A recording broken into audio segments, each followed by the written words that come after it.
If you like the story, you can support the author on Patreon. Link is in the description. Chapter 1, What is on my wrist? Waking up trashed in an ally was not on my first thing to do list today. Waking up with a headache was though. Waking up groggy was what I would expect after a late night session trying to take down the most bullshit gay couple in gaming history, even if it's implied it's a form of mental rape on Miquella's part, but I would have to question why I'm not on my cozy bed and in a pile of trash bags. Looking around from my position, I see really the entrance to the alleyway leading to a bright street with people going somewhere. The other direction leads to more alleyways, like I'm at the entrance to a cement maze. Standing up from the trash, I have to brace myself against the wall, and once I'm fully up I only need one arm on the wall to keep myself upright, but I feels a weird weight on my arm in my grogginess and see what seems to be a high-tech metal shield attached to my arm. I do what any rational person would do in this situation. I wave it around like it's a spider on my arm, trying to make it fly off, but in my flailing it doesn't move. After more time than I would admit to of flailing, I calm down and start to examine the shield. Though my observations, I find my arm is surrounded in what seems to be a metal brace connected to the shield, so I obviously look over the device for the hallmark of technology given to idiots: buttons. I find many buttons, but just like most high-tech stuff, nothing is labeled, so I press a random button and in a single quick action I watch as the shield splits apart to form a long segmented blade which starts to glow after it stops moving. Seeing this, something finally clicks for me. Fuck this, a dual disc. Why the fuck is dual disc on my arm? My panic over the dual disc fades as I examine the machine for the deck that should fill it. My curiosity is drained when I don't see one in the machine, but slowly realizing the situation I look at my outfit. My outfit is a simple and dark amber trench coat, light blue shirt, beige cargo pants and some black sneakers. Looking through my pockets to find a deck, it tricky with the dual disc, but my search proves fruitless. I look around the alleyway for the deck, but still nothing, but though my looking around I see in the corner of my image a small glowing symbol. Focusing on the symbol, it grows in my vision before appearing as a holographic screen in front of me reading: Welcome, witless tarnished. Due to your kind's dogged pursuit of me in the Shadowlands, you tarnished though each timeline each come and kill me at the Divine Gate with my brother consort. So this time on the 100,000th timeline I've tried to become my brother's consort and failed. I realized I have had enough and have tried to escape the lands between with my brother consort, but something has gone wrong. The escape wasn't fully perfect. Two problems have occurred. First of all, you are here. I did this to escape your kind's aggressions so I could bring in a new era of peace, but the process pulled you along with me. Secondly, it turns out the powers within this world do not take kindly to refugee gods and have tried to remove me, massively impacting in my power. Luckily I have made do with what I have available. So I have latched onto your soul, which turns was already full of the souls of others from your timeline. Just as a statement, since this is annoying me to no end, how the fuck did you kill Sister Malenia? It took a full power Raiden to make her go full out, even then she survived. Anyway, before I start to rant about how you killed my entire family, I will calm down and say some critical things. Firstly, I don't know who you are and I don't care your reasons, but I'm in need of you now.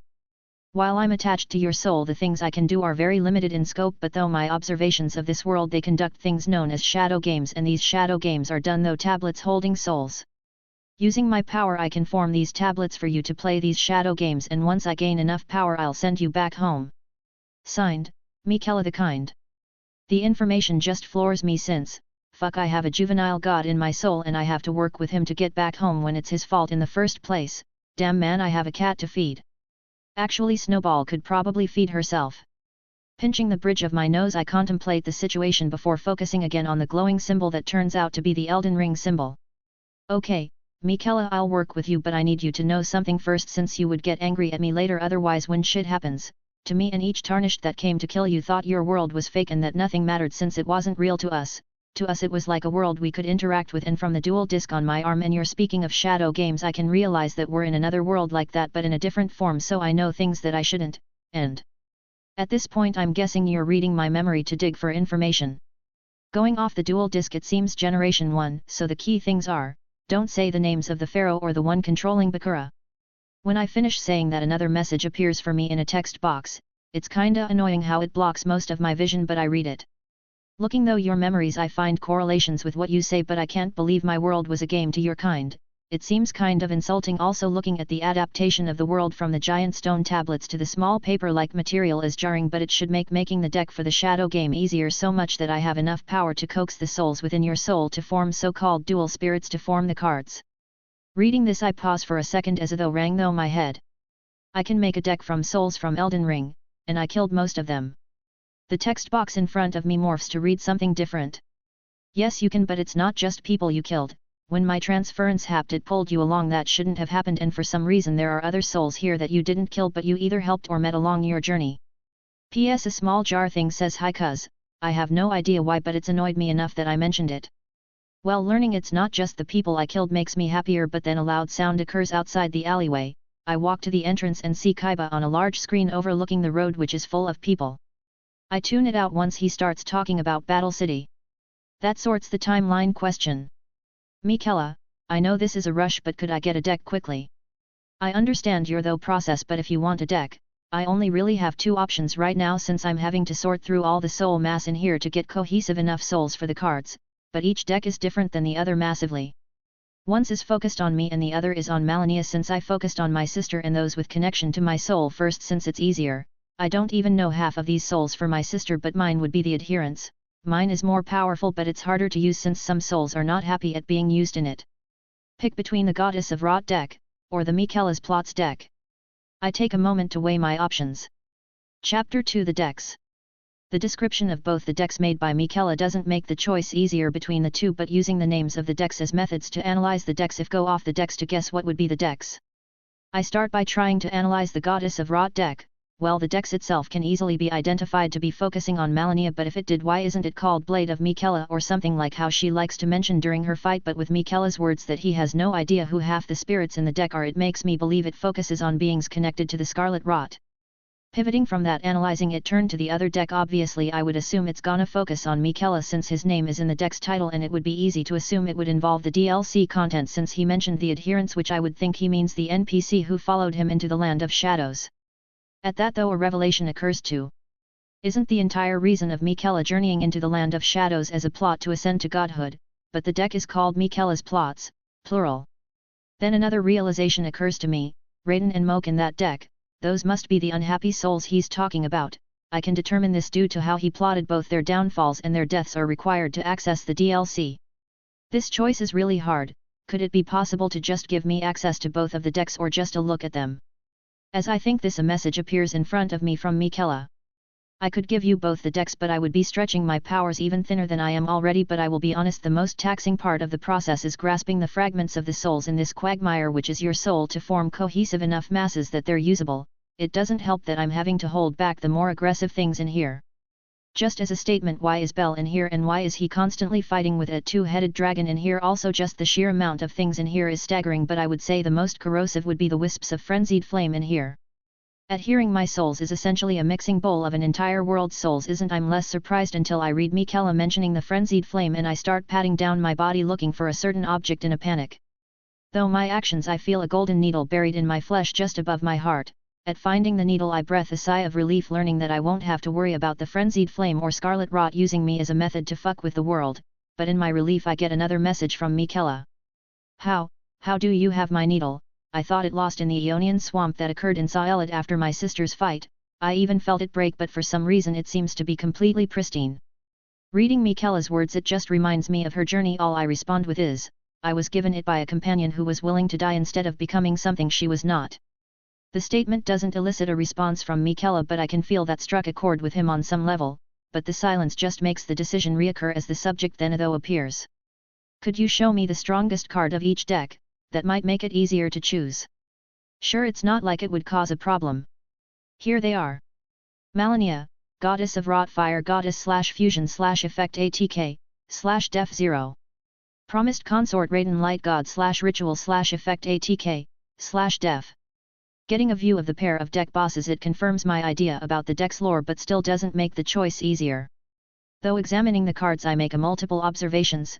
Both cards are god cards, meaning they're spiritually strong enough to contend with the Egyptian god cards, meaning I won't have to worry about Merrick and his Mega Ultra Chicken. Another observation is that each of their ATKs are variable but don't give a good show of how strong that would make them. They could get stomped by RA, Obelisk, and Slifer, so that makes me apprehensive with my choice. Malenia seems to have a higher ATK threshold than Raiden, but his effect is a straight win condition. Placing my fingers against my bridge, which is a habit I have when a headache is forming in my head, after a while of just rubbing my head to try and relieve the ache, I come to a decision. Fuck it, give me both of them. It's too hard to choose between the pair. it would be better anyway since it'll allow me to use the better deck if I face someone I remember. Thinking this, I watch as a pair of glows starts to appear in my trench coat. Looking into the coat, I find in one of the many pockets a red glow and a golden glow emanate from a pair of the pockets. As the light fades, I can feel the weight of the decks, and each of the pockets holding the decks have changed slightly in that just beneath each of the pockets a very familiar symbol has appeared indicating the pockets. The pocket that was glowing red is indicated by Malenia's Great Rune, but in high enough definition that I can even make out the small red butterflies in the rune, and the other pocket is marked with not Miquella's Great Rune but with Miquella's cross emblazoned in gold. Reaching into my trench coat and taking out the Goddess of Rot deck, I flip it over so I can look at the cards, and lo and behold that the first card I see of the deck is a certain red-haired goddess. Malenia, Blade of Miquella, Fire Warrior / Effect ATK 2500 / Def 1000. From just looking at her card I can feel a sense of foreboding creep up my neck, but within that foreboding I feel a sense of both reluctance and happiness. I don't quell on it since trying to understand the mind of a woman is men's greatest mystery, but I would guess it's about being reunited with her brother. I continue to look though the deck, and my guess that it was centered around those connected with Rot was correct, but from looking though the cards I can see the deck's strategy is very much Malenia. It's a fast-hitting equip-focused deck that has most of its monsters act as search engines for other monsters or cards. My looking though the deck is stopped when I see an old red-haired companion. Reading her card I read effect and look up the cards she references. When I read them I'm shocked at how she plays to the deck. Continuing to read the rest of the deck I come the end of it and find a very curious card in the deck, Miquella himself. Miquella, the kind light spellcaster / effect ATK 100 / Def 0. Seeing him here it causes me to pause and read the card and ask him why he is there when he has his own deck. Well, it would be easy to explain. We're twins and our connection is very strong, so we're both in each other's deck. In hers my role is to find what you would refer to as a deck-themed field card, as well as giving access to a very strong card where we combine our talents. In mine she acts as a requirement to my deck's progress as well as a very strong combatant when needed. Hearing his response I feel he's using her slightly, but I don't point it out when he has access to my very soul. I just continue on and find the card he mentions in Malenia's deck. When I read its effect my eyes bulge out of their sockets from shock. This card's effect is so broken that it's going on the ban list the moment after the game I play it. Calming down from the shock of that card I look at the final cards of the deck. I don't smile at one, and the other is the Goddess of Rot card I see. Seeing what I have I place the Goddess of Rot deck back into its designated pocket and fish out the Miquella's plot deck. Looking though the deck my reactions are less explosive than when I was reading the first deck, but maybe it's because the monsters aren't as cohesive to a theme as the last one, with the only thing connecting them is that each card is addressed as adherent. The only one of the adherent monster cards that actually helps the group is Needle Knight Lita, but even she acts like her NPC counterpart and just has an ability to kill an adherent monster to destroy a monster on the field. Adherent Needle Knight Lita Light Warrior / Effect ATK 1800 / Def 1800. Looking though the rest of the deck I learn the overall theme of the deck. It's a boss rush deck. Some of the spell cards in the decks have the term plot in common, making it another keyword which is used for the deck, and each plot card essentially special summons a boss monster. It's surprising, but I find 5 plot cards. Miquella, you're a manipulative hypocrite, aren't you? You killed your siblings to become a god. Was it worth it? I did what was needed. The Golden Order had been rotting from the inside for a while, and the shattering made everything into a giant mess. When Marika went completely missing, the world was going to turn into a mess. I was right when Godefroy and his nephew sieged Lindell, assisted by Rykard. If it weren't for Margit the Fell and the Dragon Knights from the Dragon Cult, they would have succeeded. At that point my plan to become a god to fix the world wasn't the worst one I could have had. My only miscalculation was that Melania couldn't kill Raiden, making it so the plan was delayed for so long, and that Melania was in a coma so she could track down the decrepit omen for the ritual. And what do you mean siblings? With the most deadpan look I have I think to him. Moke was a child of Marika and Godfrey. Also Mesmer was Marika's firstborn. Finally I know what you did to Saint Trina in that pit. At those thoughts I imagine the look on his face isn't the prettiest, but I digress and look though the deck, since what's done is done. Next come the cards which are linked to the plot cards, and most of them make sense, but one of them sticks out like a sore thumb amongst them. Raiden, the Starscourge Light Warrior / XYZ / Effect ATK 3000 / Def 3000.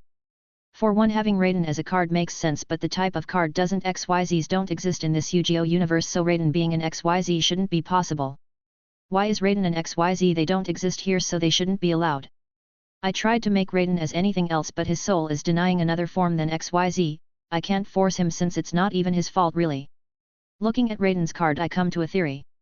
Miquella, can you try and fish for a specific soul? If you can, I might have a theory why this is happening. Try fishing for Relena or Renala.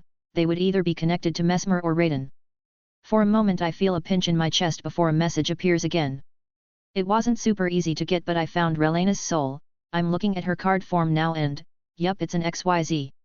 Oh, I get what your idea was. You think it has something to do with the House of Carrion.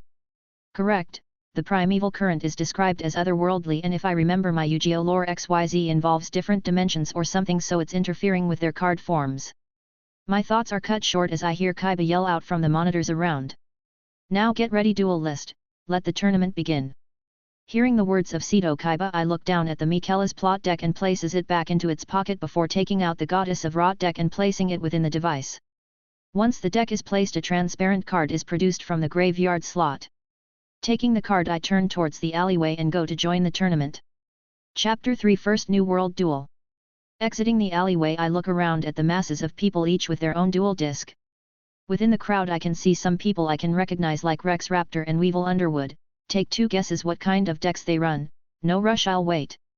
Honestly, the amount of people with dual discs is staggering, to be honest. If I remember right, it takes 6 glass cards to get into the finals and there were 8 places, so that would mean there should only be 48 duelists, you would think, but there's at least 200 people here in the tournament. Sighing, I walk away from the street. Kaiba did his address and follow the crowd to spread out the city. Domino City is actually way cleaner than I thought it would be. Maybe it's because all the trash goes into the weirdly plentiful amount of dark foreboding alleys there are.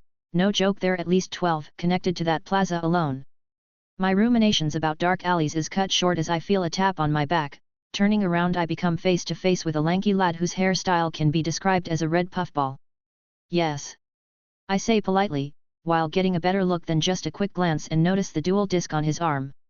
As if to emphasize the dual disc, he raises his arm. I challenge you to a duel. Looking at him curiously, I just smile. Sure, but what's your anti-card? As I say this, I reach into my own deck and take out a card. Since I remember in Battle City each player had to ante their rarest card, since I'm not an idiot and knowing Malenia, Goddess of Rot is a card best kept secret for now since Kaiba is always watching. Reveal on the count of 3. 1, 2, 3. Twin-headed Thunder Dragon Light Thunder / Fusion ATK 2800 / Def 2100. Malenia, Blade of Miquella Fire Warrior / Effect ATK 2500 / Def 1000. Revealing Malenia's first card is as bad, but to trick him a little I hide the text box section with my hold. I'm less worried using Malenia's first card as the anti-card, since Kaiba and the card hunters would be hunting for rare cards. This makes me a smaller target instead of showing off a unknown god card. Using the first card during the duels here would make Kaiba presume I'm at best the same strength of Joey, but with a card as strong as Dark Magician, there's a slight chance Merrick's card hunters would go for me, but the chance of actually catching Merrick's attention until the finals is nearly nothing when he has a hard-on for the Pharaoh. The eyes of the red-haired guy become confused at Malenia. What kind of card is that? I will admit the 2500 ATK is great, but I've never seen it before. Quickly with a quip I say, if you never seen it before it means it's not common knowledge, making it even more rare. My words make him interested in the card. I take a few steps back and activate my dual disc. I'm slightly surprised when it shoots out a pair of devices that fly to the sides. Those must be the holographic projectors. I forgot they did that in the first season. Looking over at my opponent, I watch as he does the same thing. The dual disc lights up, probably linking up for the duel before the value 4000 is written along a display on the dual disc. I say to him, let's get started, you can go first. Letting him go first, he draws a card from his deck and increases his hand size to 6. I send my Thunder Dragon to the graveyard. Due to its effect, this allows me to add 2 more Thunder Dragons from my deck to my hand. The action increases his hand size to 7. Then I'll summon my Opticlops in attack mode, then place 2 cards face down and end my turn. Opticlops Dark Fiend ATK 1800 / 1700. Looking at the normal monster, I'm reminded this is the era of beatstick normal monsters. To be reasonable, and 1800 ATK normal monster in this time was very rare.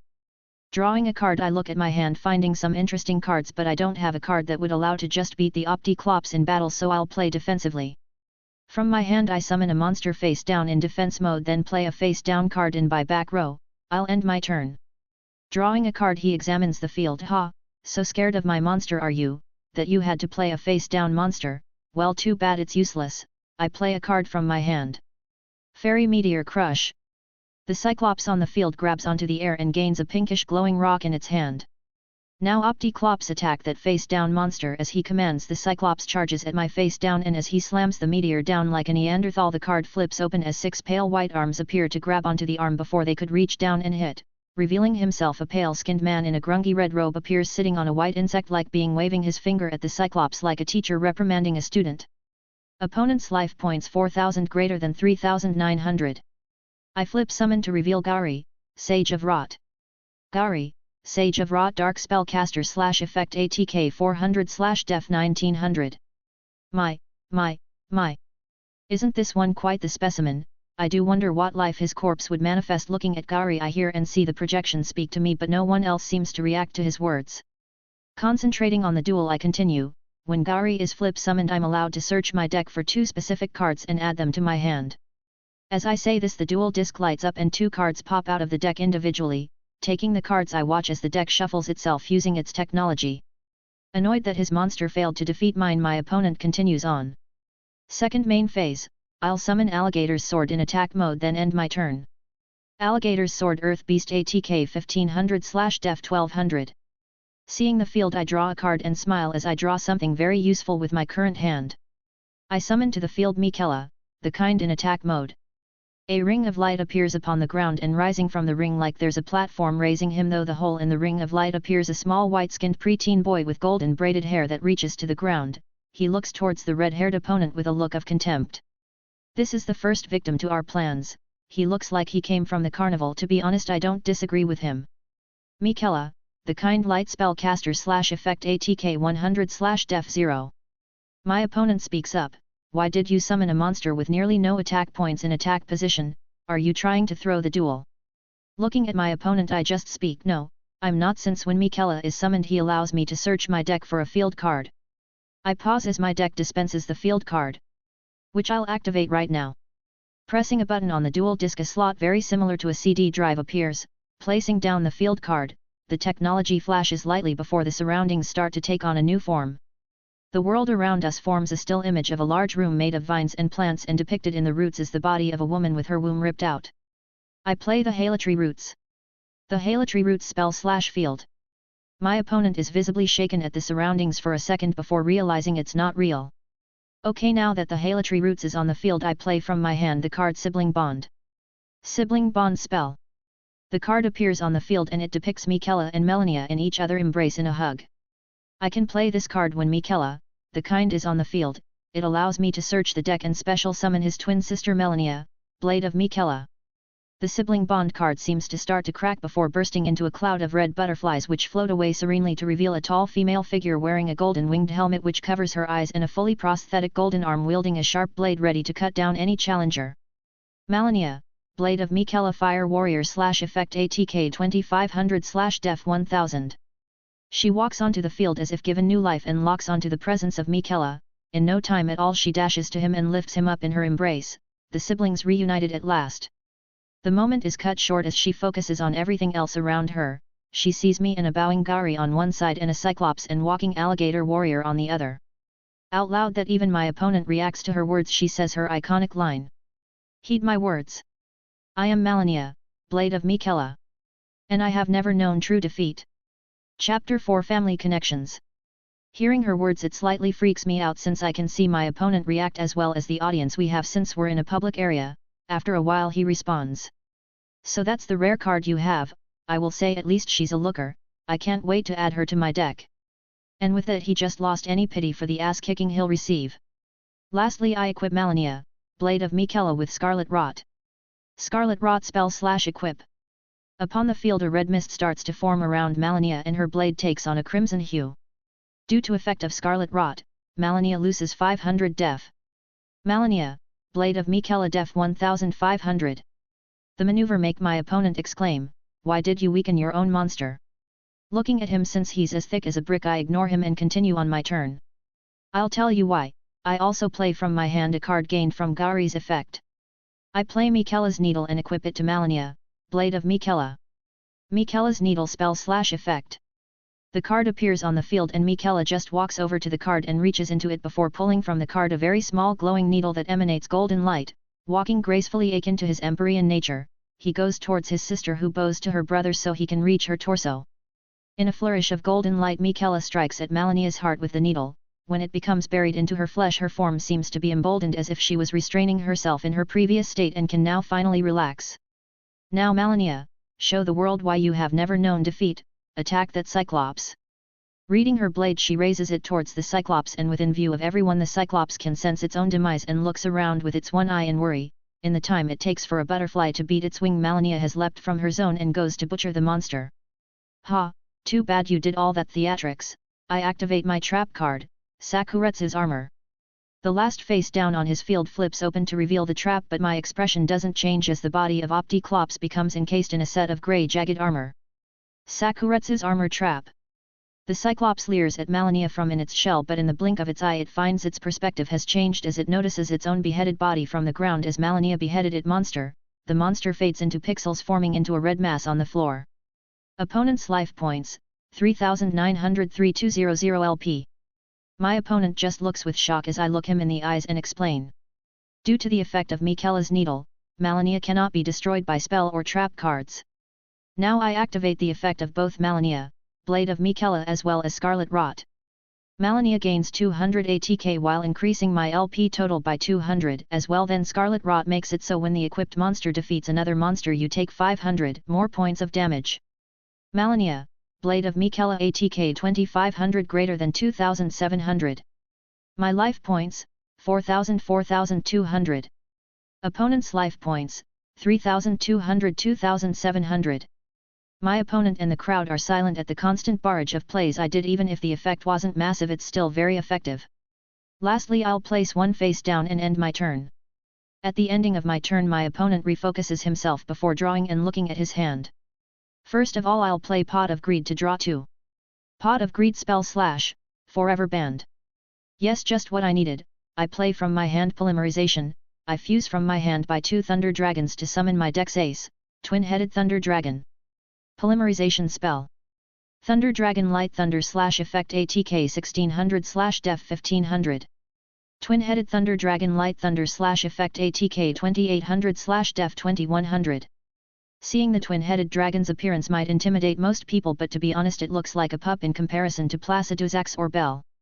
Now with the strongest monster on the field I'll get rid of your best monster, but I can't due to the Battle City rules, so for now I'll tribute my alligator sword to tribute summon Frostosaurus in attack mode.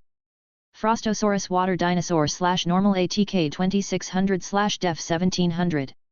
The alligator swordsman does a backflip and disappears into the ground like it was a liquid before a large glacial statue rises from the ground where the alligator disappeared. Once it reached the size of a tree it started to move. Repeat, the tree-sized ice statue started to move. Now Frostosaurus attack Miquella. I would assume those two cards have combo cards in the deck working off each other. As he speaks we all see the frozen dinosaur look towards my field, then become frozen in confusion. Looking at his monster in his own confusion he speaks. What's going on? Why won't he attack? Catching his attention I say, Miquella can't be targeted by attacks, you'll either have to target Malenia, I say pointing to the woman with the sharp stick that glints menacingly, or Gari, I point to the man who is laughing lightly at the humor at the situation with reluctant acceptance at his own destruction. Hearing my words my opponent gain refocuses and taking the obvious choice he points at Gari. The dinosaur icicle gains momentum and launches towards the sage. When he's about to be destroyed I hear him say, let my efforts foster the greatest of blooms, before his form decays into pixels and I place his card into the graveyard. My opponent smiles at Gari's destruction before saying out loud, I'll end my turn. Drawing a card I look at the board before looking at the card. My mind blanks for a second before smiling. From my hand I play Flask of Cerulean Tears. Flask of Cerulean Tears spell. The card depicting a flask of blue liquid appears, catching the attention of my opponent. With this card it allows me to draw 2 cards, then I have to discard 1. I do so and now my hand has been bolstered. Drawing 1 card I think I would have to wait a turn for. I smile before discarding the other card. Gari got me before looking at my opponent. I summon from my hand Decaying, Millicent in attack mode. Decaying, Millicent Fire Warrior / effect ATK 1300 / def 500. The card appears and raises to show a red-haired woman with a single arm looking hopefully forward out of the frame.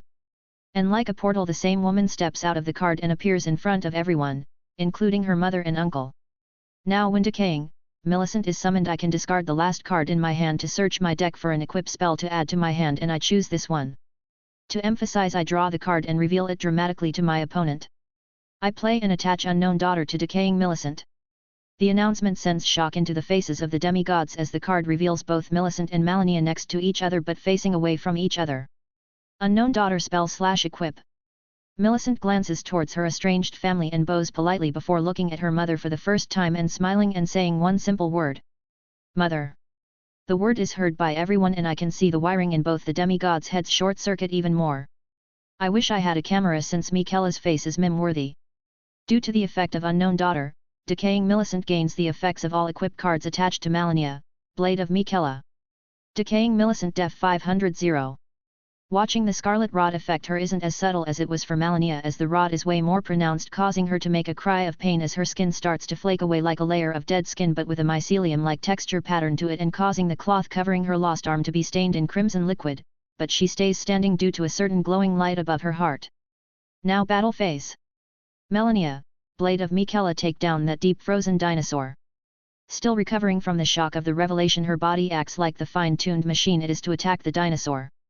Again she goes for the neck and beheads the beast, but no one notices her attack until the head slides off the body of the dinosaur to reveal a clear single cut through the ice and flesh of the beast. Now again Malenia's effect happens again and then Scarlet Rod activates, dealing 500 more damage. Opponent's life points, 2700-2100 LP. Malenia, Blade of Miquella ATK 2700 greater than 2900. My life points, 4200-4400 LP. Seeing his second strongest monster destroyed, my opponent's face turns to a grimace, but it changes as I say I end my turn with that. I watch as on his turn he makes a face before looking at the field. I place a card face down and go to my battle phase. I have a feeling that armless woman would be more troublesome if left alone, so. Twin-headed Thunder Dragon destroy Millicent. I see as the dragon rears its heads up and charges a lightning breath attack. Millicent looks at me and she sees me smile. Seeing me smile, she stands tall and takes the attack head on. The lightning comes and makes her disappear in a flash of light. During the blinding light I hear the sound of my life points decreasing. My life points 4400-2900. The light fades to reveal a flipped trap card that I've had on the field since the start of the duel. It depicts a lone clean-red knight carrying an unconscious Malenia across a tundra-blasted plain. I play Loyalty above all hardships. It allows me to retrieve the destroyed Millicent and add her to my hand, but also since Millicent has less than 1000 defense points, I'm also allowed to add from the deck to my hand Clean-Red Knight Finlay. Loyalty above all hardships. Also I activate the Halatry Roots field card. During this whole time it's been here acting passive, but I'll finally use its effect. Every time I add a card to my hand via monster effect I place a rot counter on it. Due to Millicent's effect it's currently at 1, but that 1 is all I need right now as I remove 1 rot counter to prevent the destruction of the Unknown Daughter equip card before adding it to my hand. Now with a refilled hand I feel more confident and I can see the ending of the duel coming close. Feeling the annoyance of my opponent from across the field at my advantage. He grumbles something before saying out loud, I end my turn. Starting my own turn with a draw, I look at the card then at Millicent before shrugging at the card. First of all I'll summon again Decaying Millicent, then use her effect to discard a card to add an equip card to my hand, discarding a card to the graveyard. I then gain another card from the deck. I look at the card and smile since it means my victory. Decaying Millicent Fire Warrior /effect ATK 1300 /def 500. I play from my hand 2 equip cards, both Valkyrie's Prosthesis and Unknown Daughter onto Decaying Millicent. Since you haven't seen it before I'll explain that Valkyrie's Prosthesis increases the ATK of Millicent by 700, putting her ATK at 2000. The cards appear on the field filling up the rest of my back row, walking to the Prosthesis card. Unknown Daughter spell/equip. Valkyrie's Prosthesis spell/equip. Decaying Millicent ATK 1300 2000 /def 500 0. Now battle phase, I attack using Malenia to slay your dragon. As I say this, Malenia no longer in confusion comes face and face to helmet before getting ready to turn the dragon into sashimi. I activate my trap card, Kunal with Chain. Targeting your monster to be changed to defense position and my own to gain 500 ATK. Kunal with Chain. Trap/equip. Not expecting the trap due to the protections due to Miquella's needle, my assault is stalled. Twin-headed Thunder Dragon ATK 2800 3300. Damn, well that's annoying. During my main phase 2 I'll place Malenia back into ATK position, before ending my turn. My opponent smiles at having the strongest monster again before drawing, then smiling even more before revealing his card, Cards of Demise. Fuck. I play from my hand card of Demise which allow me to draw up to 5 cards, but in 5 turns I discard my hand. Cards of Demise spell / anime version. Seeing the card and the effect as he draws 5 new cards, my anticipation mounts as he peruses his new hand. I equip my twin-headed thunder dragon with the Axe of Despair, increasing its ATK by 1000 more. The statement fills me with dread then humor as the axe appears and is wielded in one of the jaws of the dragon like a awkward rendition of Zoro's 3-sword technique. Twin-headed thunder dragon ATK 3300 4300. Now twin-headed thunder dragon attack Millicent like before. I watch as the dragon flings the axe into the air aiming for it to land on Millicent while it charges its breath again. Chapter 5 Blooming Flowers. Now twin-headed thunder dragon attack Millicent like before. I watch as the dragon flings the axe into the air aiming for it to land on Millicent while it charges its breath again. Not so fast, I activate the last card in my spell and trap zone, Aeonian Swamp. At my words a giant decayed tree/flower grows rapidly in between me and my opponent, blocking the line of sight of each other. Aeonian Swamp Trap. The tree grows so rapidly and so tall that it reaches to the axe at the peak of its arc before making it rebound and return to the dragon. The dragon, seeing the axe return, stops charging energy with one of its mouths before catching it safely.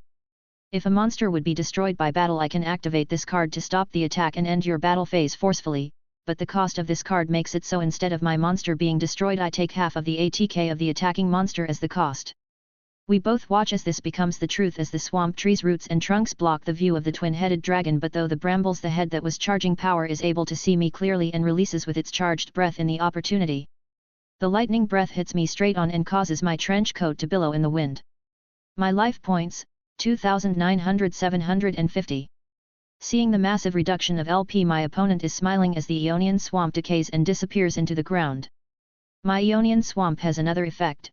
It would have allowed me to special summon a monster with less ATK than the damage I took from my hand, but sadly I don't have one. If I kept Finlay in my hand I would have been able to summon him, but I sent him to the graveyard for Millicent's effect. I still don't regret it.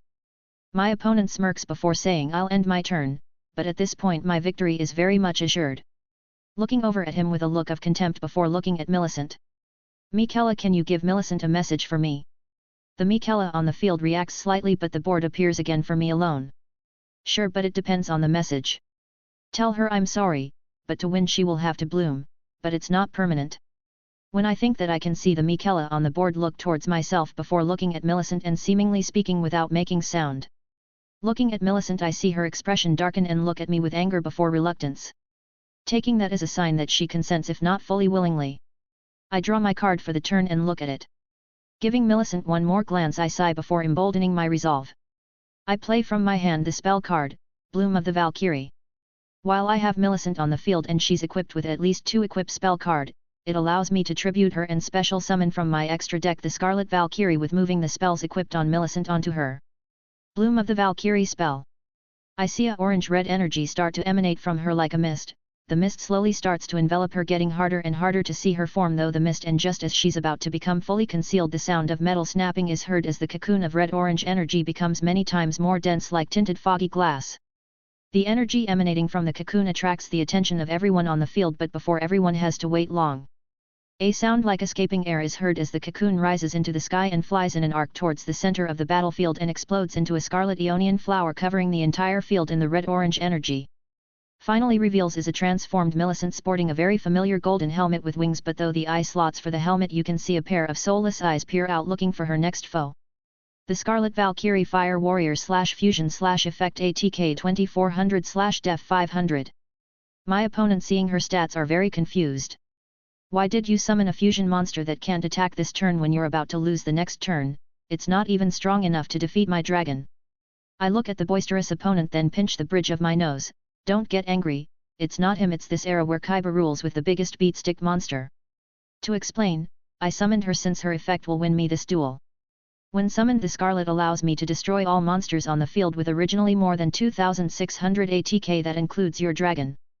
As if to explain my point, the twin-headed dragon collapses to the ground as since everyone was distracted at the Scarlet Valkyrie's entrance no one noticed besides myself, as the dragon was coated in flecks of the scarlet rot energy which would target the greatest amounts of life force on the field and rot them to the core. In front of everyone they watch the 4300 ATK behemoth get gimped by a toxic cosplayer. The dragon fades into pixels and disappears, leaving his field wide open. Now Malenia, if you wouldn't mind, end this duel. At my request, Malenia looks towards her daughter for a moment before pointing a finger towards my opponent and creating an Aeonian butterfly which floats across the field and lands upon his dual disc, reducing his LP down to 0. Opponent's life points, 2200. Winning the duel, I watch as the figures in front of me fade, but I do notice how Malenia fades away while hugging Miquella, with the pair having smiles. I walk up to my opponent, who obvious is acting obnoxious at his loss. Well, that's how the duel ends, but to be honest, I'm not a massive fan of the anti-rule. At my words, my opponent perks up at not having to lose his ace card. Thanks man, I didn't want to lose it, it has sentimental value. He hands me the crystal map card and goes to leave. Before he can run, I grab his arm. I said I wasn't a fan of the rule, but I still need a card or I might be disqualified, so instead of your dragon, how about your card of demise? Looking at me with shock then bewilderment, he sighs with a small smile before fishing the card out of the deck. Here you go, it's weird you want this card instead of my rarest card, but you do you, I suppose, see ya. Hearing his words, my mind short circuits, but I look down at my new card of demise as I let him leave, then I remember the wise words a great man said to his child. People are idiots. I would have to agree with you. While I admit facing that dragon was intimidating, he only had that intimidating dragon at that point due to this card and that Kunao card. Funnily enough, I was contemplating between that card and this one. I think this as I place the card within the deck, since it has broken card advantage potential. Watching the crowd around me start to disperse, I feel like I'm being watched by something, but shrug, assuming it's probably Miquella placing himself back in my soul. Turning around away from the direction of the initial plaza, I continue my hunt. Far behind me, a pair of purple eyes watch me go. Chapter 6: A pot finds a lid. To be honest, traipsing around the city looking for people to duel sounds easy when each member is carrying a literal duel me sign in the form of the duel disc, but my idea to go to the local park I found on a town map was a reasonable idea for duel hunting. I just want to tell past me that your idea was genius, but remember, everyone else is an idiot who don't follow common sense. No joke, I saw a pair of kids dueling in the middle of a busy street, not on the sidewalk but on the street, blocking traffic. The funniest thing about it was one of them had a gyroid deck, which are all those animated cartoon vehicle cards, and the other had a pumpkin carriage, horses and all on the field. I was tempted to wait and battle the loser until the kid with the pumpkin carriage played the most broken field card in the anime. The Golden Castle of Stromberg. Seeing that I bolted faster than Malenia kills noobs and got the hell out of there, but following the plan I went for the park and now I'm lost. It wasn't my fault, it turns out it's a full-blown nature spot with trees and a lake like New York's Central Park. Just my luck that while trying to hunt for people I get lost in the only place not a dark alleyway or street in this city. The whole journey in the park also doesn't help that Miquella is complaining about how happy his sister is and how weird he is at his sister's change in personality when Millicent is involved. To give him credit, him describing how his stoic and stalwart sister becomes a fawning mess wanting to interact with Millicent like a kid at a petting zoo is just alien to my image of Malenia. It also doesn't help that Miquella is pestering me to explain how his sister has a daughter when she's never been pregnant. It's akin to trying to explain magic shit when I have no magical capabilities, since the person who probably knows is Gary, and Gary is a smarmy prick and is untrustworthy. Maybe if Malenia asks him he'll explain, but putting Gary and Malenia in the same room as each other is a recipe for disaster, mainly for Gary since he's a kindred of Rod and I'm not sure if she likes them or not. I'm not really sure myself, but I could give my idea of the process. In my world there are things that can birth more life via asexual reproduction, where it essentially makes a clone or a very similar copy of the original asexual reproducer, and some of those reproduces were plants. My thought process is cut short as I bump into a kid laying against a large tree root wearing a white coat with an auburn shirt underneath. The most distinct features of the kid are that he's wearing a dual disc and his hair is a mix of 2 shades of brown. Hey, what time is it? Looking at the kid, his appearance reminds me of someone, but I can't tell off the top of my head. You could probably check your dual disc since it's so high-tech. I would be surprised if it didn't have a clock function. Do you think I could make phone calls with it if I placed it against my head? Cracking at the light joke, the boy giggles. You're funny, mister. Nice to meet you, but why are you here? Sighing and looking around for others, I come clean. I'm looking for dual list, but I'm not a native, so I got lost. You're the first person I've seen in a while. At the mention of the duel tournament, the kid frowns slightly but hides it quickly. Oh, yeah, the tournament. He says with a hint of sadness in his voice. Looking at the kid with some concern, I ask, what's wrong? He hugs his knees with his arms and becomes smaller. I entered an art contest and got some cards made, then Kaiba Corp wanted to send some cards into space. Thinking it would be cool, I asked if I could send my friend into space as well. but now I'm having terrible nightmares about my friend being in pain, and now I have to enter this tournament without my friend. When he speaks his woes to me, it finally clicks with me who the person in front of me is. It's Jaden Yuki, the Yu-Gi-Oh! GX protagonist but younger. I knew Gen 1, GX and 5DS share the same world. This was just unexpected, especially just after I've started my journey, but I can tell he's in no shape to duel like his future self, but that would be like kicking a puppy. Looking at the child in front of me, I come up with an idea. Miquella, do you have enough power to form a single card? Well, it depends on the soul you want. Too strong the soul and it's tricky. No worry, there's one little guy that would feel right at home with this potentate. Get Jar Baron. The request is quick and I feel a single card appear in one of my cargo short pockets. The spirit accepted, but weirdly it asked to feel the hands of the kid. Should I be concerned? Taking the card in my hand and out of my pocket, I feel a phantom weight on my shoulder as Jar Baron appears on my shoulder in the view of both me and Jaden. Jar Baron Earth Warrior /Effect ATK 300/Def 1000. The sight of a jar the size of a head with arms and legs made of stone stuns him for a second, but we're both surprised when Jar Baron jumps from my shoulder onto the ground and waddles to Jaden Yuki and reaches for his hands. Say hello to a little friend of mine. He's looking for a caretaker who has the stuff of champions, but he's very particular. Just the presence of Jar Baron causes Jaden to lighten up at the goofiness of the walking jar. How can he tell if they have the right stuff? I smile at how he's no longer so sorrowful. Well, all I know, he just knows by the feel of your hands. At this point Jar Baron was able to get one of Jaden's hands and starts to rub it lightly before speaking. Yes, these are the hands of a potentate. His hands are silky smooth and I can tell his heart is a right and just one. At Jar Baron's words I smile and it sets a smile on Jaden's, followed at a giggle. At my silence Jar Baron turns to me and speaks, please send me with him cuz, I know I'll miss Uncle Alexander but I need to go on my own journey. The words causes me to feel a pinch in my chest right where my heart is as I watch as Jar Baron's card glow bright. In my hand I now feel an additional card appear beneath Jar Baron's card. Reading the new card is just smile, handing both of them to Jaden. The stuff of champions spell /continuous. Seeing that is Alexander giving his blessing, I give the two cards to Jaden. He looks at awe at the cards before looking at me guiltily. You're just giving me these two great cards and I'm giving nothing, how can I repay you? Looking at Jaden I think.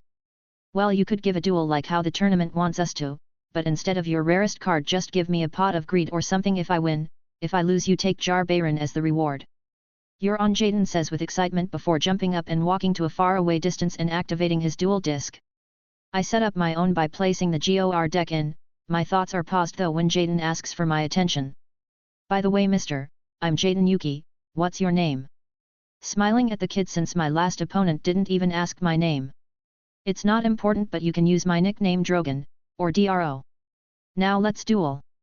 Chapter 7 Heroes vs Scarlet Sisters. Let's duel, we both say at the same time.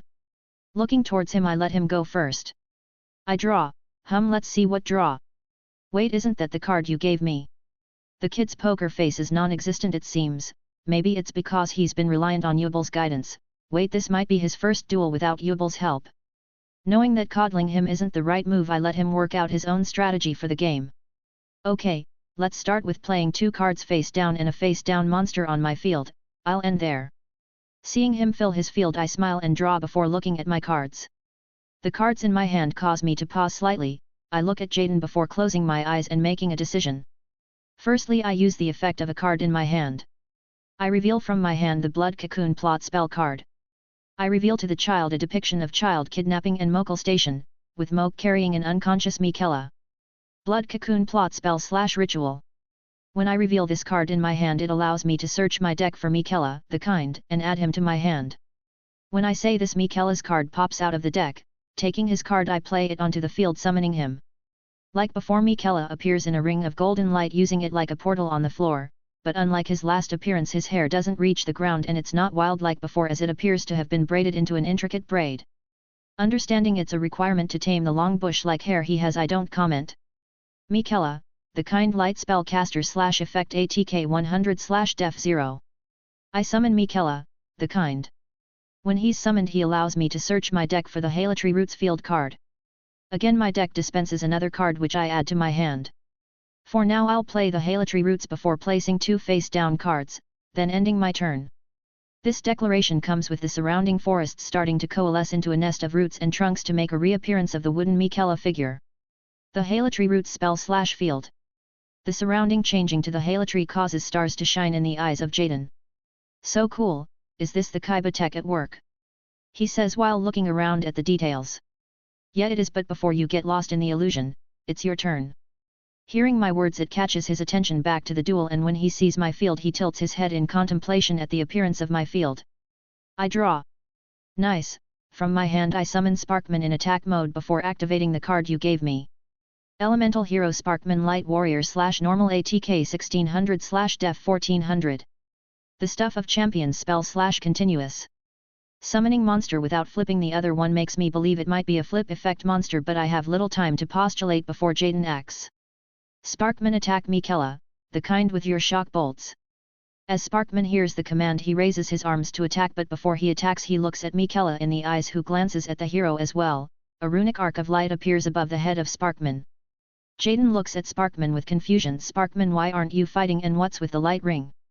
To relieve his confusion I speak. Well, it's Miquella's natural aura, those who gaze upon him are charmed to not cause him harm.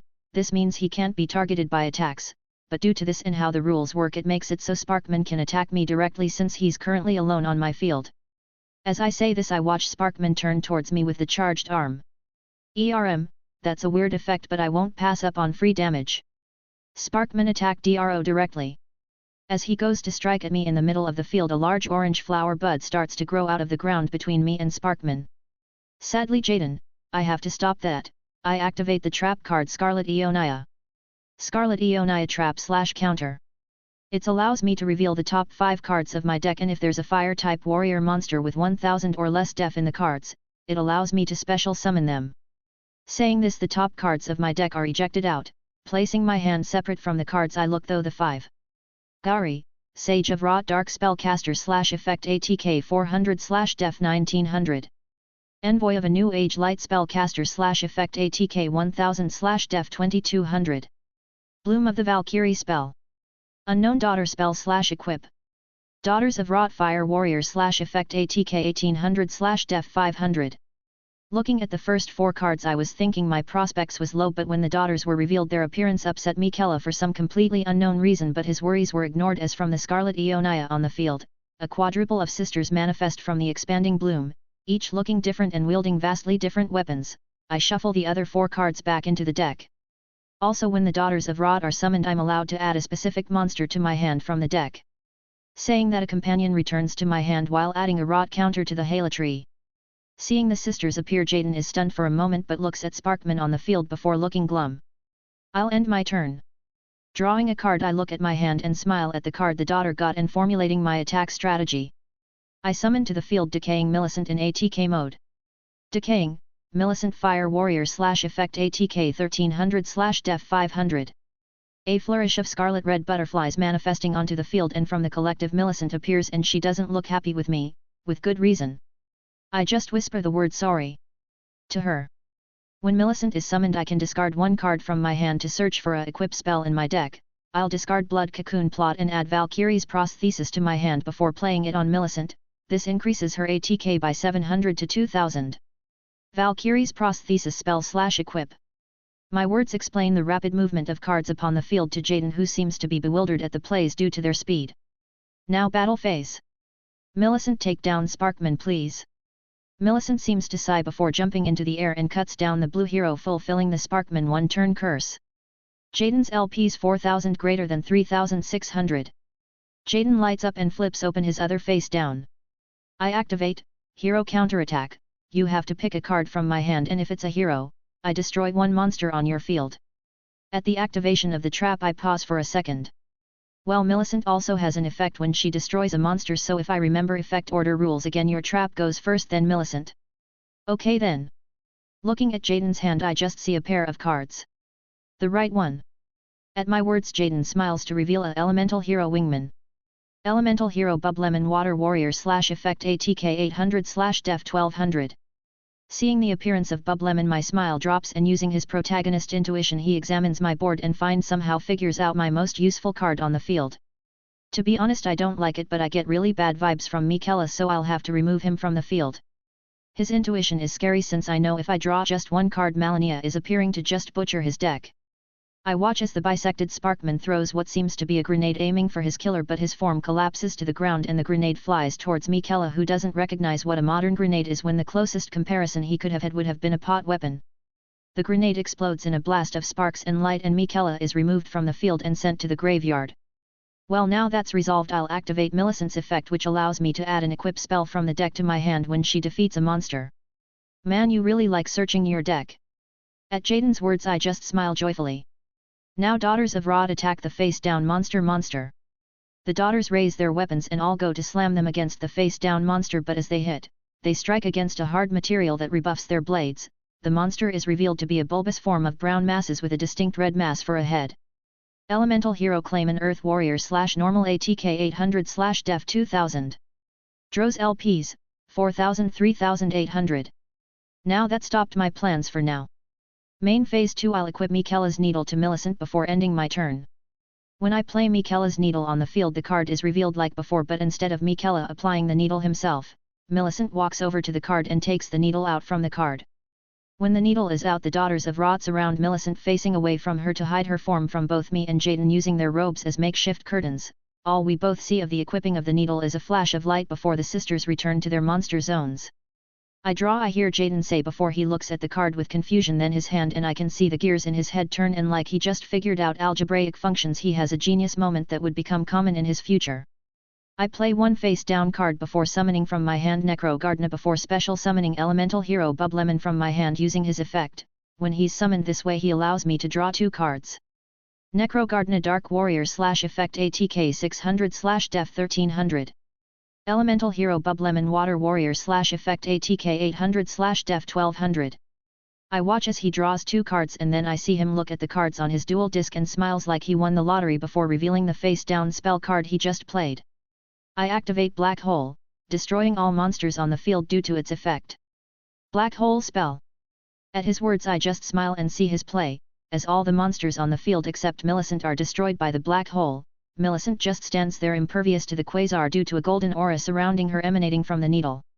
Due to the effect of Stuff of Champions, I'm allowed to add a warrior or beast warrior to me hand with less defense when a monster is destroyed by card effect, and with this Black Hole I just sent 3 to the graveyard, so I'll add 3 monsters to my hand. I watch his hand grow at the effective use of the card before I get a weird sense of foreboding.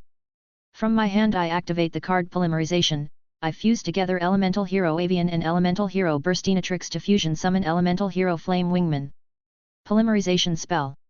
Elemental Hero Avian Wind Warrior / normal ATK 1000 / def 1000. Elemental Hero Burstinatrix Fire Warrior / normal ATK 1200 / def 800. Elemental Hero Flame Wingman Wind Warrior / effect ATK 2100 / def 1200. Seeing Jaden's first fusion monster makes me remember the nostalgia of growing up with the show, but my nostalgia is cut short as I hear Jaden continue speaking. Now from my hand I play the Quick Attack spell card, that allows me to attack with Flame Wingman this turn. Go Flame Wingman, take out Millicent. I see the hero jump onto a root branch of the Hala tree and do a diving strike towards Millicent. I look through the cards in my hand, but I shake my head as Millicent is defeated. Due to the effect of Flame Wingman I take damage equal to her ATK, so that's 2000.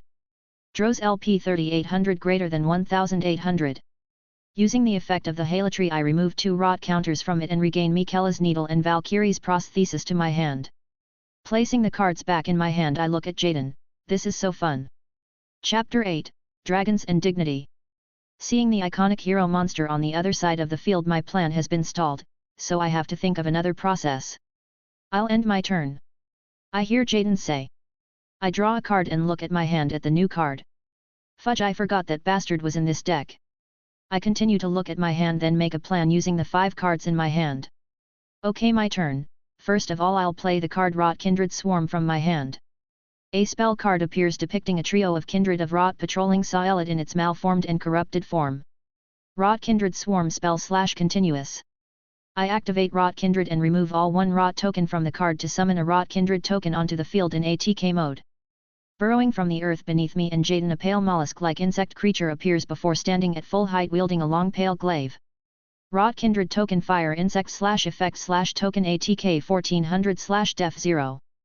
But don't get used to its presence since I'll use it as a tribute to summon Rot Dragon XX in ATK position. A loud roar is heard resounding through the forest of an apex predator, but the sounds way more guttural than normal roars. It sounds like both a roar of defiance and roar of pain intertwined. The kindred of rot raises his hands in a form of prayer before both me and Jaden see a massive, calcified mass of rotting flesh appears from the sky and simply squishes the kindred of rot. It looks upon the domain it's been summoned and looks towards me as if it recognizes me. It makes a jagged snarling sound towards me, but it finds no fear in my eyes. The dragon senses this and turns towards the fresher meat.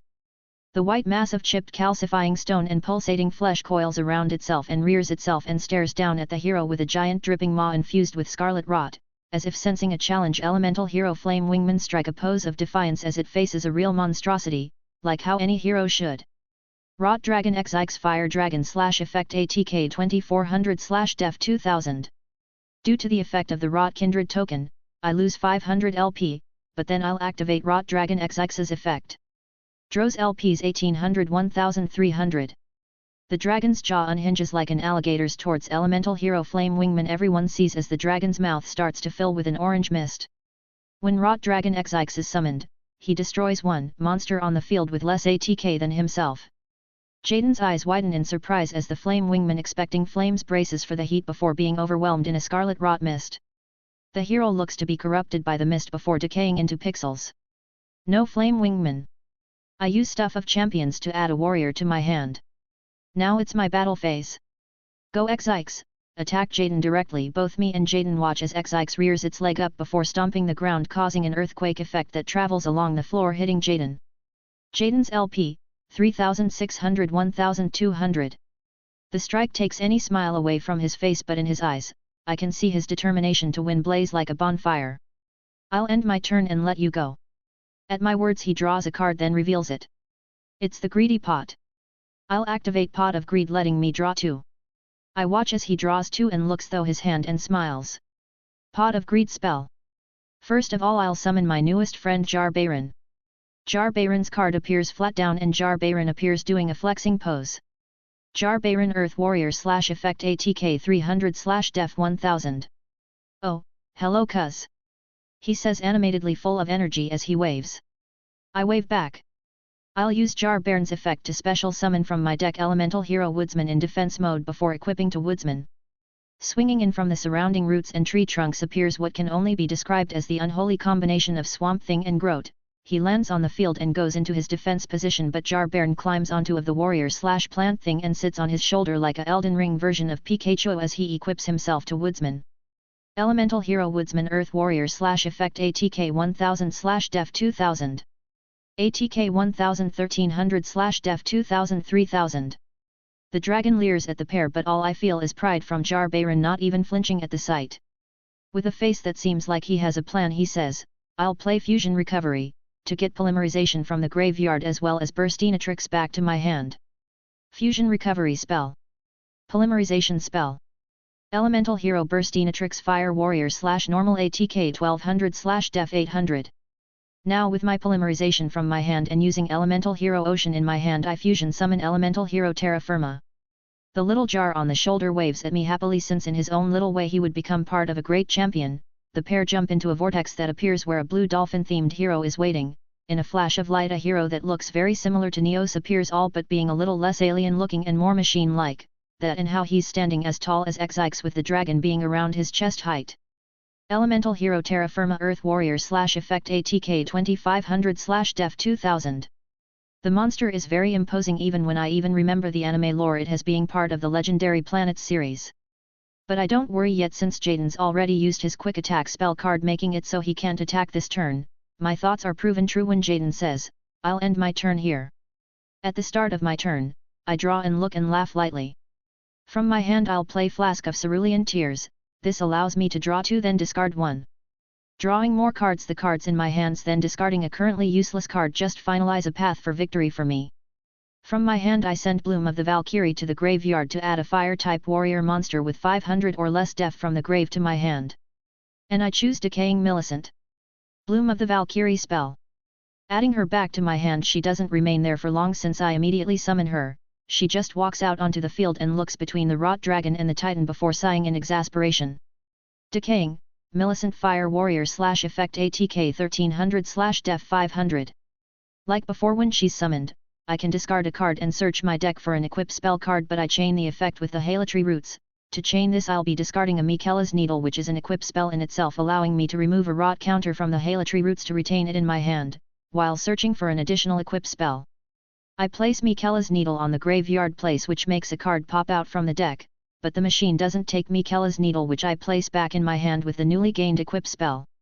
Now I'll play all 3 equip spells in my hand onto Millicent. The Millicent's appearance from the Church of Plague at the start of her journey to her appearance just before her death near the end of it. Miquella's Needle spell/equip. Scarlet Rot spell/equip. Valkyrie's Prosthesis spell/equip. Decaying, Millicent ATK 1300-2000/def 500 greater than 0. Looking at Jaden, I still see the fire in his eyes, and I speak out to him. Just so you know, I was saving this play against Seto Kaiba and his 3 dragons, but you made me pull this trigger, be proud. My words cause Jaden to tense up at the compliment before I play the last card for me to win the duel. I now play the last card in my hand. I play Dignity Personified. As I say this, the face of Millicent brightens up like a Christmas tree. I play the card, and it depicts a dead Millicent holding onto the golden needle, but there's an obvious arm wound from where it's been removed from her body. Jaden is surprised at the imagery of the card as the Millicent on the field gives him a loving smile before taking the needle out of her own skin and immediately collapsing like a puppet with her strings cut onto the ground. In agony she says a single line that both me and Jaden can hear. If I am to flower into something other than myself, I would rather rot into nothingness as I am. As the words are said out loud, Xyx roars to the sky gutturally as if marking his acknowledgement of her ideals. Her corpse decays rapidly into a flurry of Aeonian butterflies, and appearing from the cascade of Aeonian butterflies is a very familiar tall red-haired woman wearing a golden helmet and a golden prosthetic arm. Heed my words. I am Malenia, Blade of Miquella, and I have never known true defeat. Dignity Personified spell. Malenia, Blade of Miquella, Fire Warrior /effect ATK 2500/def 1000. Due to the effect of Dignity Personified, I get to summon Malenia, Blade of Miquella, with all the equipped spells attached to Millicent. At my words, this becomes apparent when Malenia becomes fully buffed by the equipped spells. Malenia, Blade of Miquella ATK 3200/def 500. Now Malenia, please take out Elemental Hero Terra Firma. The demi-goddess raises her blade and pounces upon the Titan and appears behind him. When she's stopped moving, Jaden calls out. No, I activate Necro Gardna in the graveyard to negate the next attack of the turn, saving my Terra Firma. Jaden says with full confidence at his play, that is before he watches the arms of Terra Firma fall off his frame. We both watch as Terra Firma turns around to Malenia, who in the time it takes for him to turn around raises herself into the air as if she waits nothing and readies her blade. Too bad, Jaden, but that won't stop Malenia for 2 reasons. First, she's immune to monster effects, and secondly, due to the effect of Dignity Personified, for this turn she can use her signature technique, the Waterfowl Dance, allowing her to attack equal to the amount of equipped spells attached to her, for the cost of being able to attack directly. My words are like thunder as Malenia dives at the chest of Terra Firma and appears on the other side of him again. She appears to suddenly disappear and reappear around the hero, all the while small trails of white light appear around her at her locations. Once the dance has stopped, she appears back on my field, and with a flourish of her blade, Elemental Hero Terra Firma becomes as segmented and incohesive as the United Nations, falling to the ground as many chunks of pixel flesh before disappearing. Finally, Xyx finish the duel with a direct attack. The dragon responds and does another stomp which hits Jaden, reducing him to 0 LP. Chapter 9 Love Changes People. Note from the author, there's a semi-important auxiliary chapter, so if you haven't voted yet I would suggest you vote. Defeating Jaden wasn't the worst feeling, but I know this isn't him in his prime, where he's buffed by the gentle darkness and Yubel. Letting the illusions fade to let the park forest return around us, I start to walk towards Jaden. As I get closer I can start to hear the sound of sniffling coming from Jaden, and with the look his face I can tell he feels both happy and sad at his loss. Kneeling down so I'm face to face with Jaden, I look him in the eyes and simple ask him a question I guess his parents asked him. How do you feel, Jaden? The question catches his attention, but before he can speak I continue. I can tell something is bugging you. With the look on your face, I can tell you were happy from the duel even though you lost, but I can tell you're not sad because you lost. My words pull a chord with Jaden and his sniffles fully devolve into tears and then crying. When he started to cry I try to use any parenting bone in my body to try and calm him down. After a while he calms down even though his eyes are red and puffy from the crying. Once I feel he's calmed down enough I simply ask. Do you want to open up? I won't force you. Jaden gets one last sniffle in before he says. I don't feel guilty. Tilting my head in curiosity since he doesn't know I know about Yubel. What would you have to feel guilty about? In a shout of rage he screams out. I sent my friend to space since he was hurting people and I've been feeling so guilty that I've been experiencing nightmares, but while we were dueling I didn't feel the guilt, just the excitement of the duel. I let him vent his feelings freely since I know the situation would so bad his parents would do a lobotomy to remove the memory of Yubel. I place one of my hands on Jaden as a show of support and say clearly to him. So you're feeling guilty, about not feeling guilty. I would assume since you feel guilty your friend was very close to you and the decision to send them away was a hard one.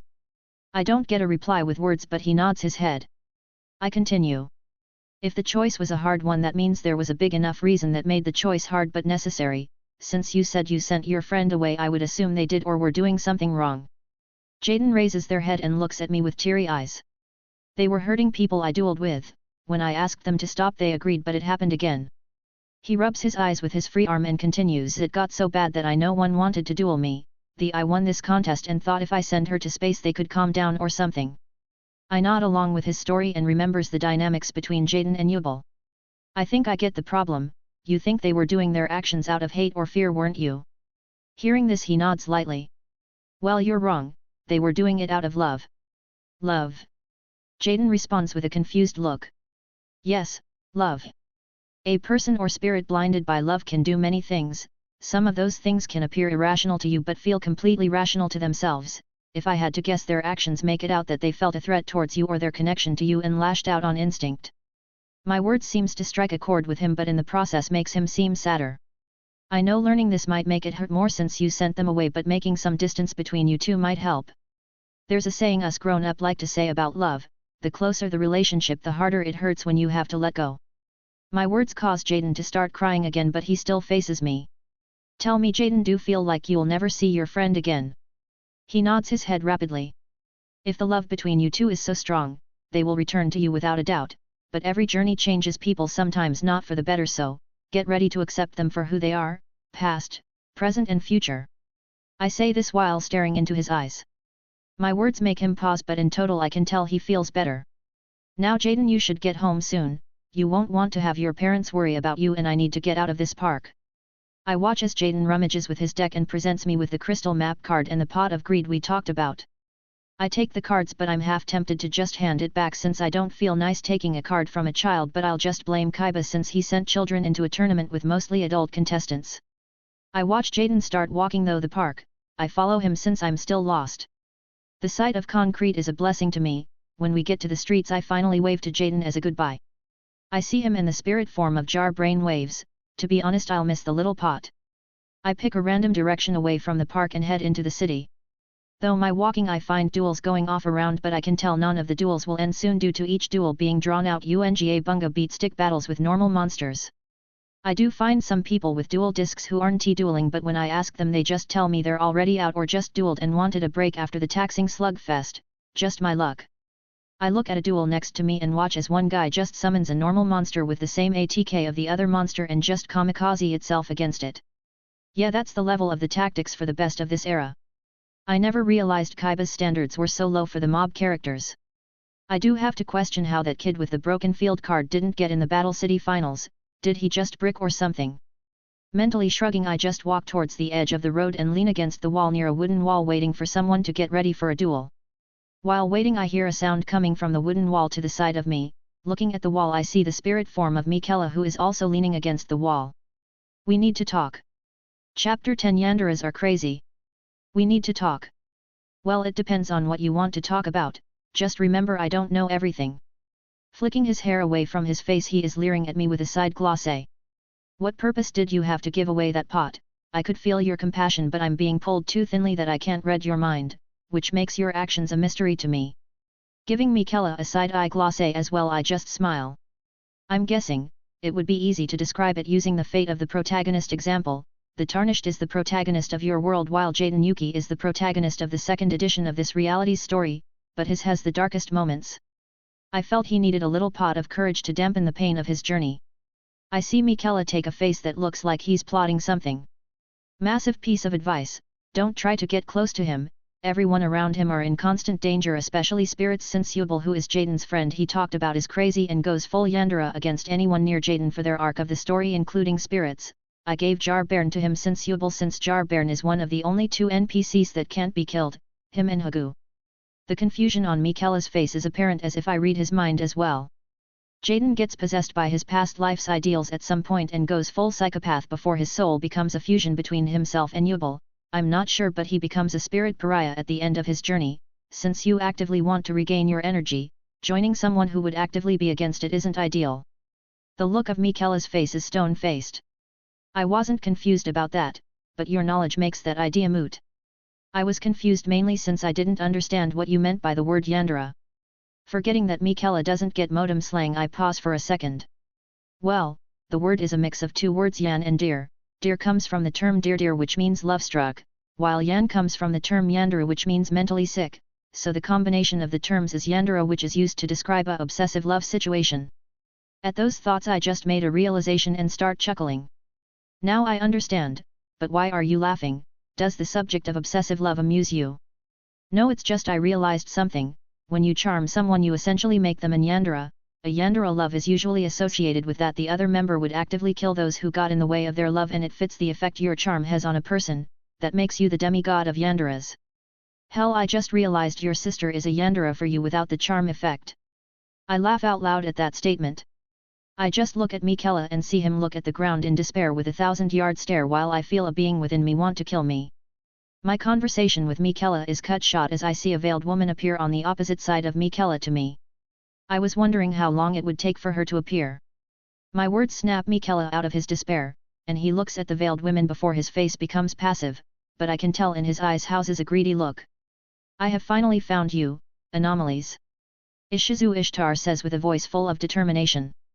Well, that's not the most pleasant thing to call someone, especially when you meet for the first time. I say while looking forward away from the Egyptian seer. There is no other word I can use to describe a man and their ba who sends the tapestry of fate aflame. Your mere presence will send ripples against the pharaoh's fate that I cannot allow. As she says this I watch as she pulls a fudging knife and charges at me. As neither I or Miquella were expecting the sudden knife fight, it catches us off guard, but as I see her about to strike at my flesh, I see a flood of scarlet red as a hand grasps the wrist of Ishizu with the blade and lifts it into the sky. A semi-transparent Malenia is seen holding the Egyptian's wrist with one hand while holding her up to the slits of her helmet to reveal her blind sight, but all the same Ishizu feels like the spirit is observing her very soul. While Ishizu gets lifted off the ground by just the grip of Malenia, I see as Miquella calm down before creating a mirage around us to hide what's happening from outside view. The actions of both the siblings cause Ishizu to go wide-eyed at their actions. How? Spirits can't influence the world without great amounts of life force, and even then, it's a minor effect. The necklace should protect me from their touch, but... Looking at the woman and simply shrug before talking. They're a bit above mere spirits, I would say. Also thanks for the confirmation about the BA situation. I had my suspicions, but I didn't know how that worked. Miquella and Malenia just look at me in confusion. Oh, don't worry, it's mostly a positive thing for all of us. Maybe not the miss in front of us, since it's why I didn't get stabbed right now. Wait. Fuck, Miquella, are all of the shard bearers in there? He just nods, confirming my suspicion. Well, fuck, I'm immortal it seems. My declaration causes the 3 others to pause in confusion before Ishizu just gives a look of great confusion before her eyes widen massively before turning to the side and puking her guts out, luckily away from Malenia, or Miquella. Okay, why do you now think you're immortal, and why did she just vomit randomly?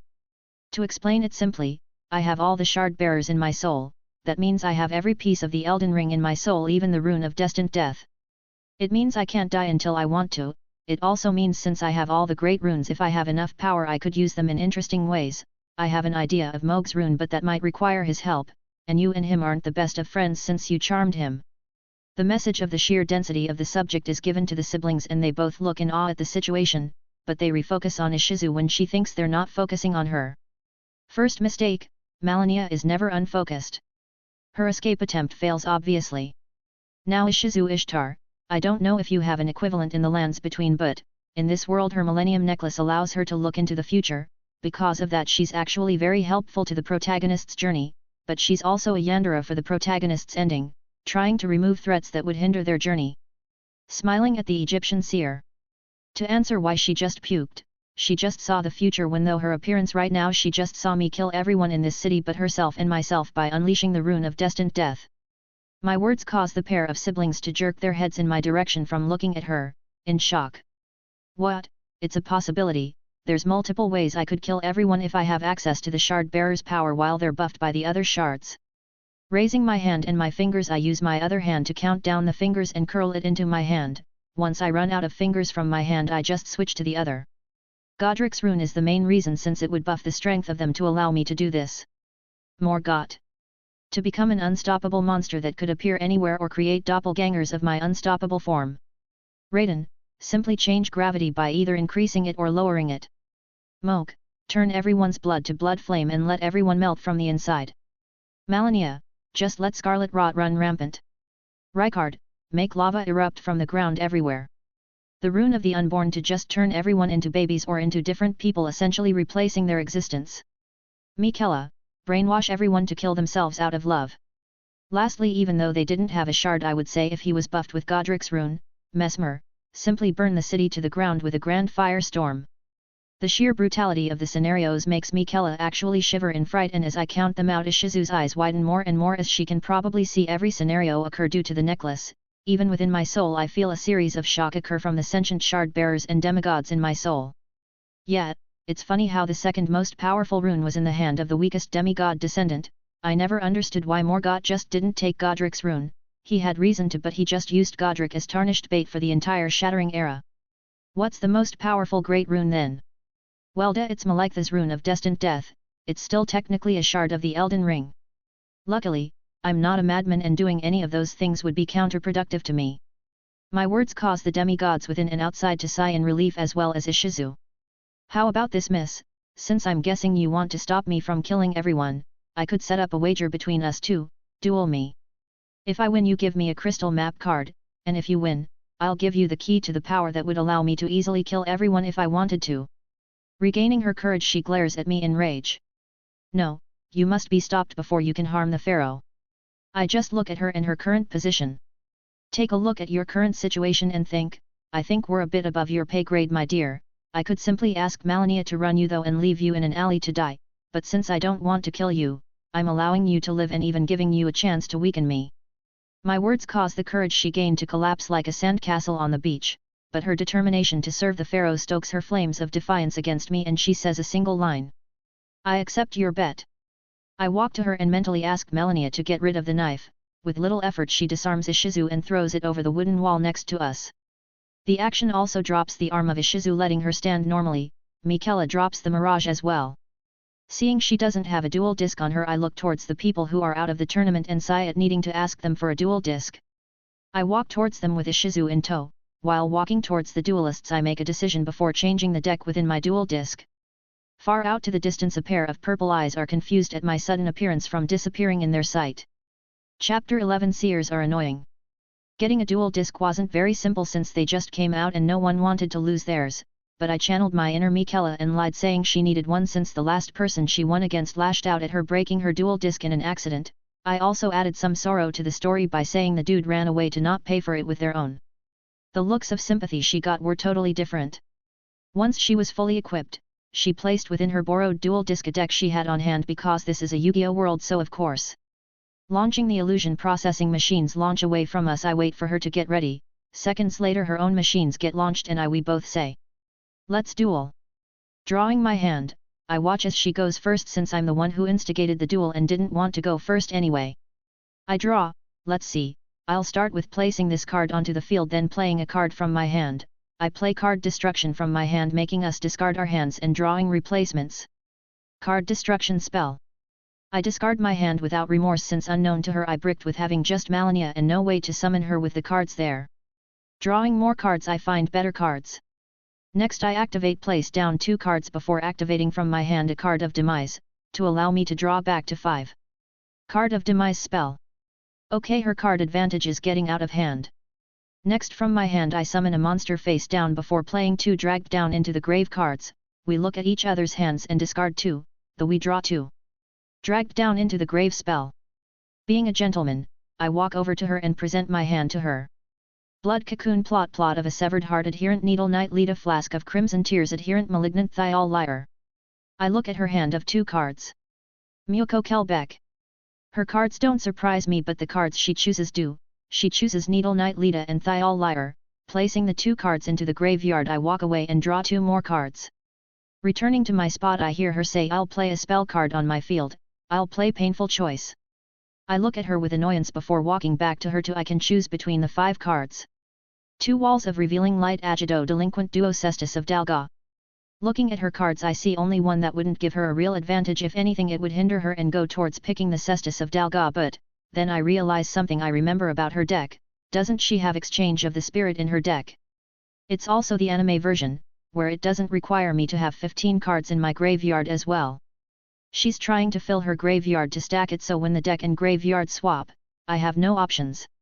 She got rid of my monsters thinking without monsters I wouldn't be able to kill her quick enough for the swap. Having a bad feeling, I pick the only non-spell card Agido. The choice causes her eyes to widen in confusion, and with that I come to a realization: she's using the necklace to read the future. "You're cheating it seems, but it's fine, I'll break through your cheating and win this duel." My words cause her eyes to lock onto mine and she scowls greatly. I return to my spot and watch her. I'll end my turn. My turn, I draw a card and look at my hand. Just for reference, you got rid of the wrong card when you got rid of some of my cards. My words make her look at me in confusion. First of all, I'll reveal Blood Cocoon Plot in my hand to get both Miquella, the Kind, and Moke Lord of Blood into my hand from the deck and graveyard in Moke's case. Once Miquella is in my hand, I'll summon him in attack position. Blood Cocoon Plot spell / ritual. Miquella, the Kind light spell caster / effect ATK 100 / def 0. When Miquella is summoned, he's allowed to search for a field card and he'll get me the Skadutree's Veil. I get the card and play it immediately. When it's played, the unnatural form of a great black tree grows behind me, from where the branches are meant to be sheets of dark mist like shadow drape far and wide like a circus tent, using the tree as the main supporting column. The Skadutree's Veil spell / field. When I play this field card, I'm allowed to search my deck again and this time look for a plot card to add to my hand, which I'll add and play this immediately. Miquella's Ascension Plot spell / continuous. When this card is played, we both watch as Miquella smile before making a blade of light which he holds in his hand. Now you might be asking, why did I play a card that seems to buff Miquella but there's not visible ATK increase of something? I'll explain, but first I activate the effect of the Skadutree Veil, which allows me to search my deck for an adherent monster and summon them. The adherent I'll summon is Adherent Sir Ensbach. A puddle of blood manifests upon the field, and walking out of the puddle like there was a hidden staircase is a man wearing a silver helmet adorned in black robes, wielding a scythe that could make the reaper of the cards blush. Adherent Sir Ensbach Dark Warrior / effect ATK 1800 / def 1000. Sir Ensbach looks around and seems curious about the surroundings, but his musings are brought to an abrupt end as he spots Miquella, who isn't happy to see him. Sir Ensbach addresses Miquella with a light bow and speaks clearly that both me and Ishizu can hear him. "This is just enough payment for the desecration of my Lord Moke, so don't worry, I no longer hold as much animosity as before." His words cause Miquella to let go of the breath he was holding. "Although the thought of running you through for my lord would give me great pleasure, alas, at least in this form I may serve my lord once more." I just smile at the line and say, "You're correct, Ensbach, since that moment is now." From my hand I play Blood Cocoon Plot to send 3 cards from my graveyard to ritual summon Moke Lord of Blood onto the field. Between me and Ishizu a literal lake of blood manifests on the ground between us. The blood bubble and boils around us slowly like he arriving for a grand procession. The Blood Lord strides out of the blood lake. As the form's staggering size becomes presented to everyone, the blood lake slowly shrinks in size, centering on the forms of Moke and Sir Ensbach, forming pools of blood beneath the pair. The hulking form actually appears facing me, but more importantly Miquella. He gives Miquella a very direct stare with his one eye before closing it in acceptance, before turning around in a flourish of his gigantic trident and flowing robes. He also spreads out his wings to make his presence even larger than life that it already is, before spreading his arms out as if in a welcoming pose and saying, "Welcome, honored guest, to your deathbed. May your crimson blood become the foundation of my new dynasty." Moke, Lord of Blood Dark Fiend / ritual / effect ATK 2000 / def 3000. When Moke, Lord of Blood is summoned, I would be allowed to pay up to 2000 LP to increase his attack, but I have reasons why I won't do so. At the end of my words I see as Sir Ensbach goes from his position of the field and kneels before the Lord of Blood. "Welcome back, my lord, it is grand to see you among the living once more." Moke looks down at his knight and his face takes on a malicious grin. I am happy as well, my faithful knight, even while under the influence I could see your struggle to save me, and I commend that your loyalty is without peer. Both me and Ishizu just watch as a knight and his lord reunite after both their deaths, then I look at the field and then I play another controversial card from my hand. I play Plot of a Severed Heart from my hand. I can use this card with Miquella on the field to special summon his other half, St. Trina. For the cost of half my life points. Plot of a Severed Heart spell. Miquella on the field gains a smile filled with remembrance and melancholy, before he spins in place, and appearing from behind him like a shadow is a purple twin of the demigod with a face in reverse of mirroring Miquella's smile with a look of indifference like a pair of pantomime masks for the pair of beings. Trina takes some tentative steps away from Miquella and takes up her own space before a plant-like structure grows from the ground in which she lays upon to rest.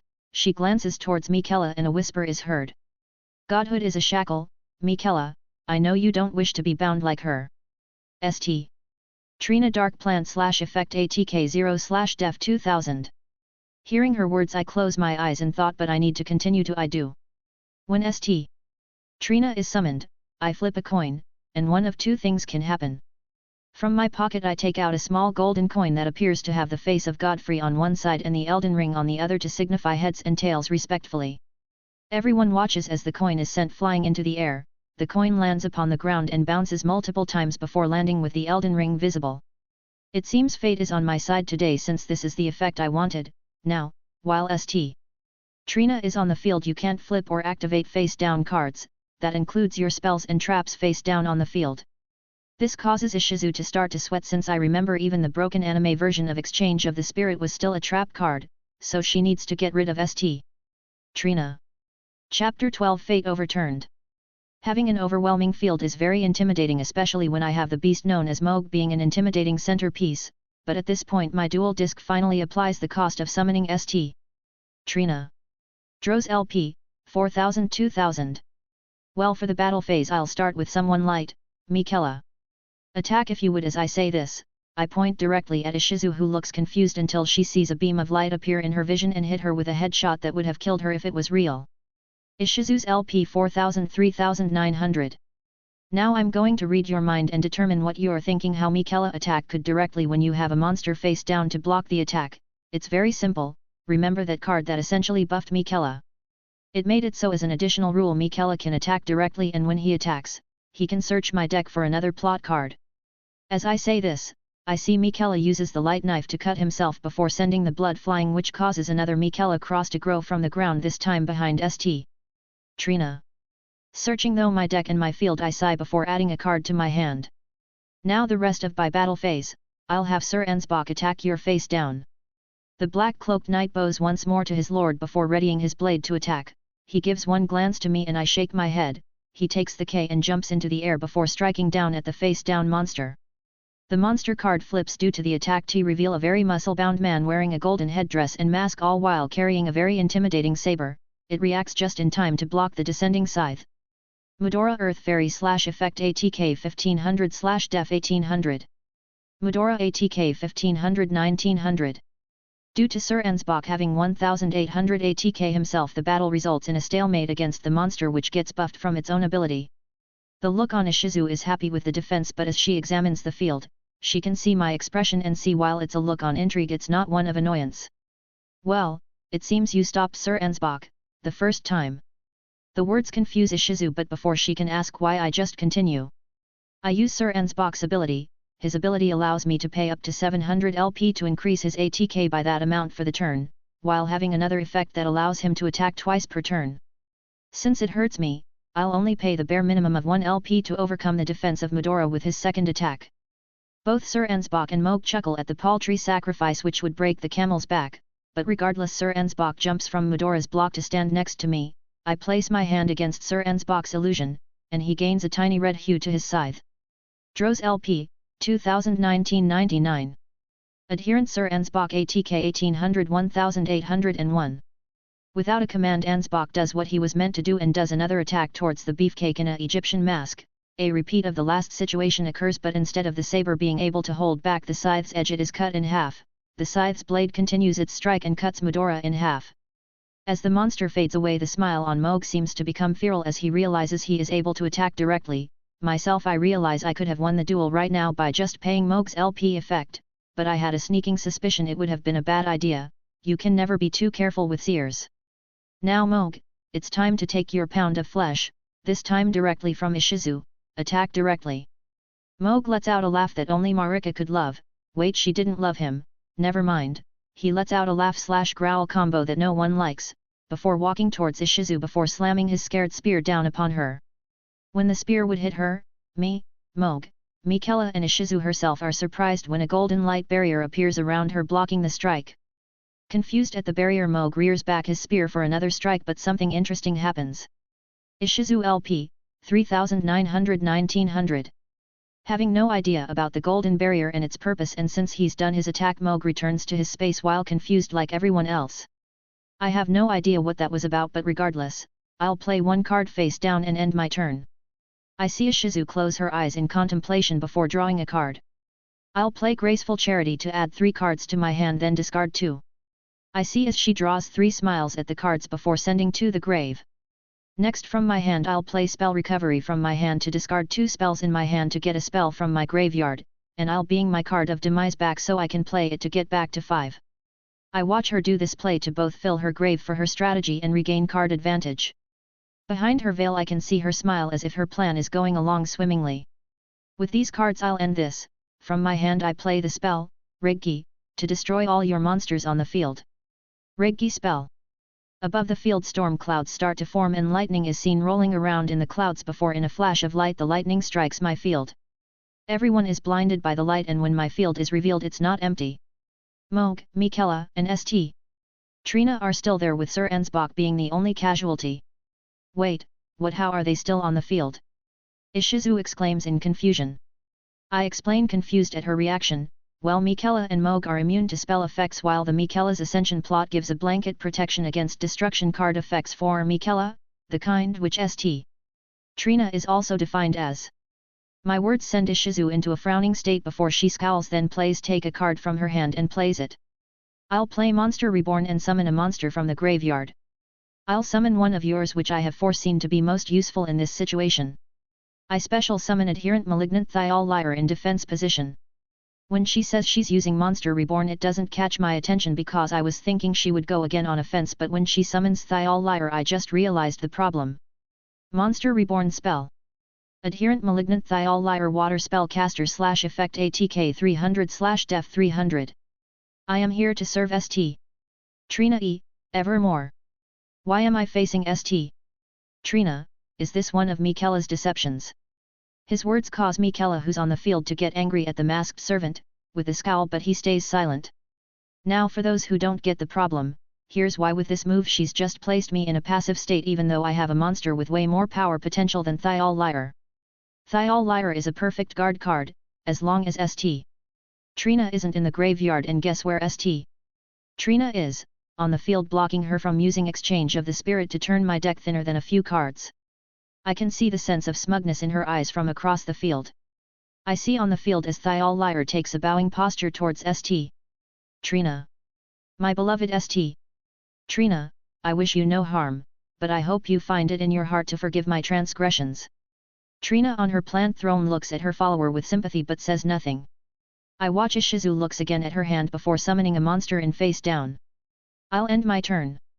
Being my turn again, I draw a card, and looking at the card I just smile. From my hand I activate the Skidoo Tree's Veil to special summon an adherent monster from my deck, and I choose Adherent Robust Moor. The Skidoo Tree in the background lets a drop of golden amber drop onto the field before from the mass a rectangular stone-like shield appears from the location, and appearing under the shield, a man encased in similar armor appears.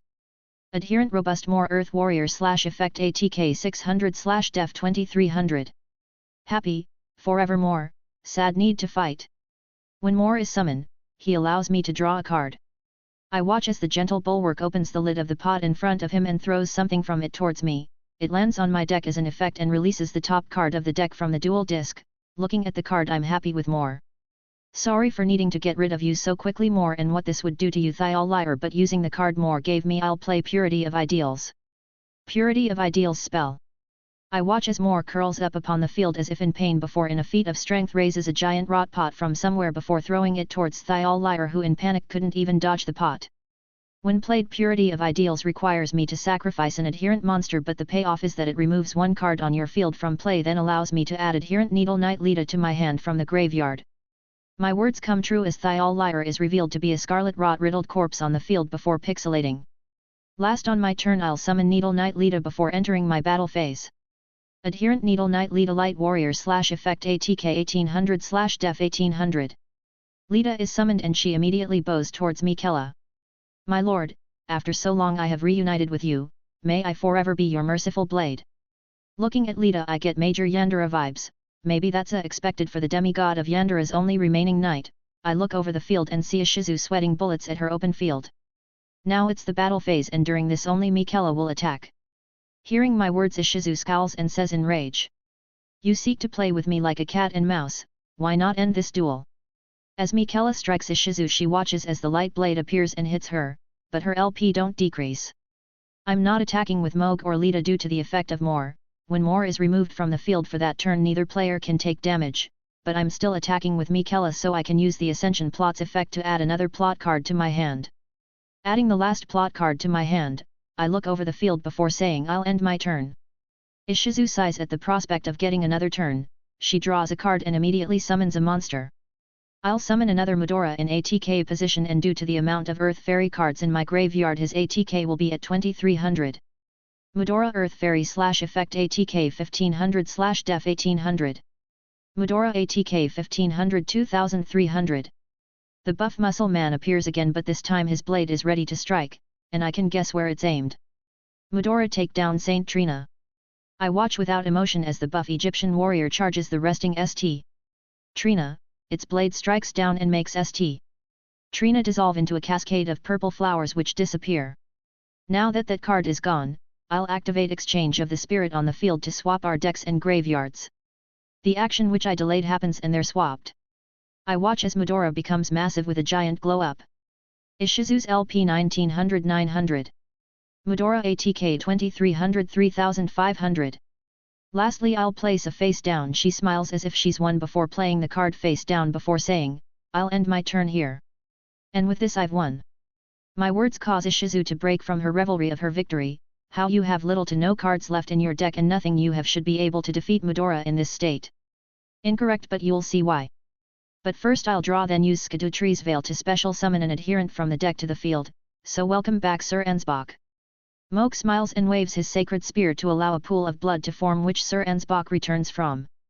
Adherent Sir Ensbach Dark Warrior /Effect ATK 1800 /Def 1000. When Sir Ensbach raises from the pool he looks eyes with Lita who's on the field as both knights and their lords are present on the field. Lady Lita, it's nice to see you again. The last time I saw you was during the cleansing room duel where you were killed. I hope this experience is as gratifying as it is for me. Sir Ensbach says this with a hint of mirth before at the end looking towards his lord who just looks amused at the exchange. Needle Knight Lita looks from her position at Miquella's side to the black-robed Sir Ensbach. Her movement makes her white cloak billow in the wind and her face depicts a scowl at the old man. From my hand I'll play the card that will win me the duel. I play Plot against the Star Scourge. I see from across the field as Ishizu's eyes widen in shock as if the card's very existence is a surprise to her. Plot against the Star Scourge spell. I'll search my deck for Malenia, Blade of Miquella and adherent Red Minifreya from my graveyard, then I construct the XYZ network to XYZ summon Raiden the Star Scourge using Malenia, Blade of Miquella and adherent Red Minifreya as materials. The world around us and everyone around you are confused at my words but are additionally shocked when the phantom images of Malenia and Freya appear and a black vortex opens up in the sky. The pair of phantoms jump into the vortex while rolls and coils around itself in a chaotic maelstrom. The vortex gives off a golden and purple light before landing against the floor forming an archway of the vortex's energy. From the archway an absolute behemoth of an entity rides out upon a skinny and sickly horse that shouldn't be able to hold his weight. Hovering behind him instead of the usual stars of XYZs he has two purple meteors floating behind him. The living titan looks down from his mount and stares directly at Ishizu who feels the sheer strength of Raiden's presence wash over her like the planet's gravity just doubled. Raiden, the Star Scourge Dark Warrior /XYZ /Effect ATK 3000 /Def 3000. 3000 ATK points at rivals Blue Eyes White Dragon. I hear from the crowd. Due to the effect of the plot against the Star Scourge, Raiden's ATK is reduced by 500 per material he has. Raiden, the Star Scourge ATK, 3000-2000. Hearing this, Ishizu lets out a sigh of relief, but when she my face that isn't changed, she catches that breath quickly. Firstly, let's get rid of your monster. I'll use Needle Knight Lita's effect to sacrifice an adherent monster on the field to destroy a monster on your field. I watch as Lita gains a predatory grin before charging at Sir Ensbach, who was distracted at the entrance of the strongest demigod, and runs him through the back with her sword. Very clever Lady Lita to strike while I was distracted, eh? As ruthless as ever. Sir Ensbach says as his form collapses back into a pool of blood. With herself powered up, I see as Lita looks towards her lord before charging the swollen Medora and jumps to take out the giant with her needle blade. I won't let you. I activate my face down, Solemn Judgment, which stops and destroys your monster for half my life points. Solemn Judgment Trap/Counter. Ishizu's LP, 900-450. As if empowered by their gods, Medora raises his hand and palm thrusts at Lita when she approaches. The strike sends her flying and her form disintegrates from the sheer force of the retaliation. May the world my lord dream of come to pass. Miquella closes his eyes in respect for her loyalty. Not missing a beat, I smile that my gut feeling about that card was right. It seems Medora is here to stay. I shake my head at her words. No, he isn't. Now it's the battle phase and I'll have Raiden attack Medora. My words catch her attention, but my action causes a crease to appear in her brow. Why are you sending your own monster to death? Her words become a reality as Raiden charges the masked warrior on his horse Leonard with his gigantic blades swinging with ease. The two monsters enter into a flurry of blows, but both me and Ishizu see Medora overpower the Star Scourge and send him flying back.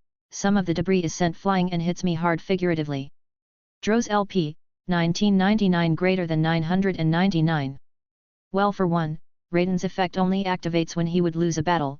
For the cost of all materials attached to Raiden, he can do his signature move. My words become truth as the pair of meteors behind Raiden crumble into dust before his form takes a crouched form before jumping into the stratosphere unviewable with dual disc technology.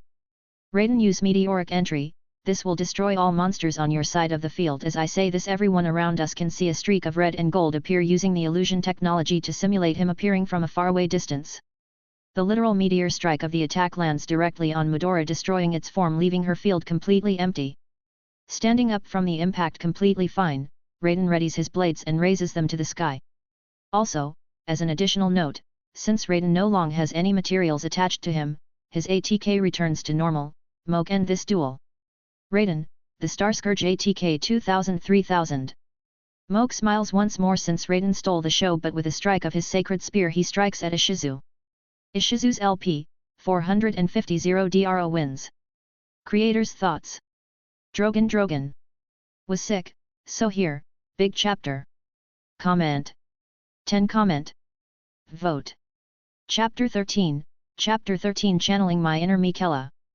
Watching the trio of step-brothers fade away on the field, I can see their reactions to each other, who in the end of Miquella's plan fused into a god. Moog is just happy and smiling at the metaphorical bloodshed he did against Ishizu. Miquella is looking at Raiden with stars in his eyes, totally ignoring Moog. Raiden is looking anywhere but Miquella with a brooding expression.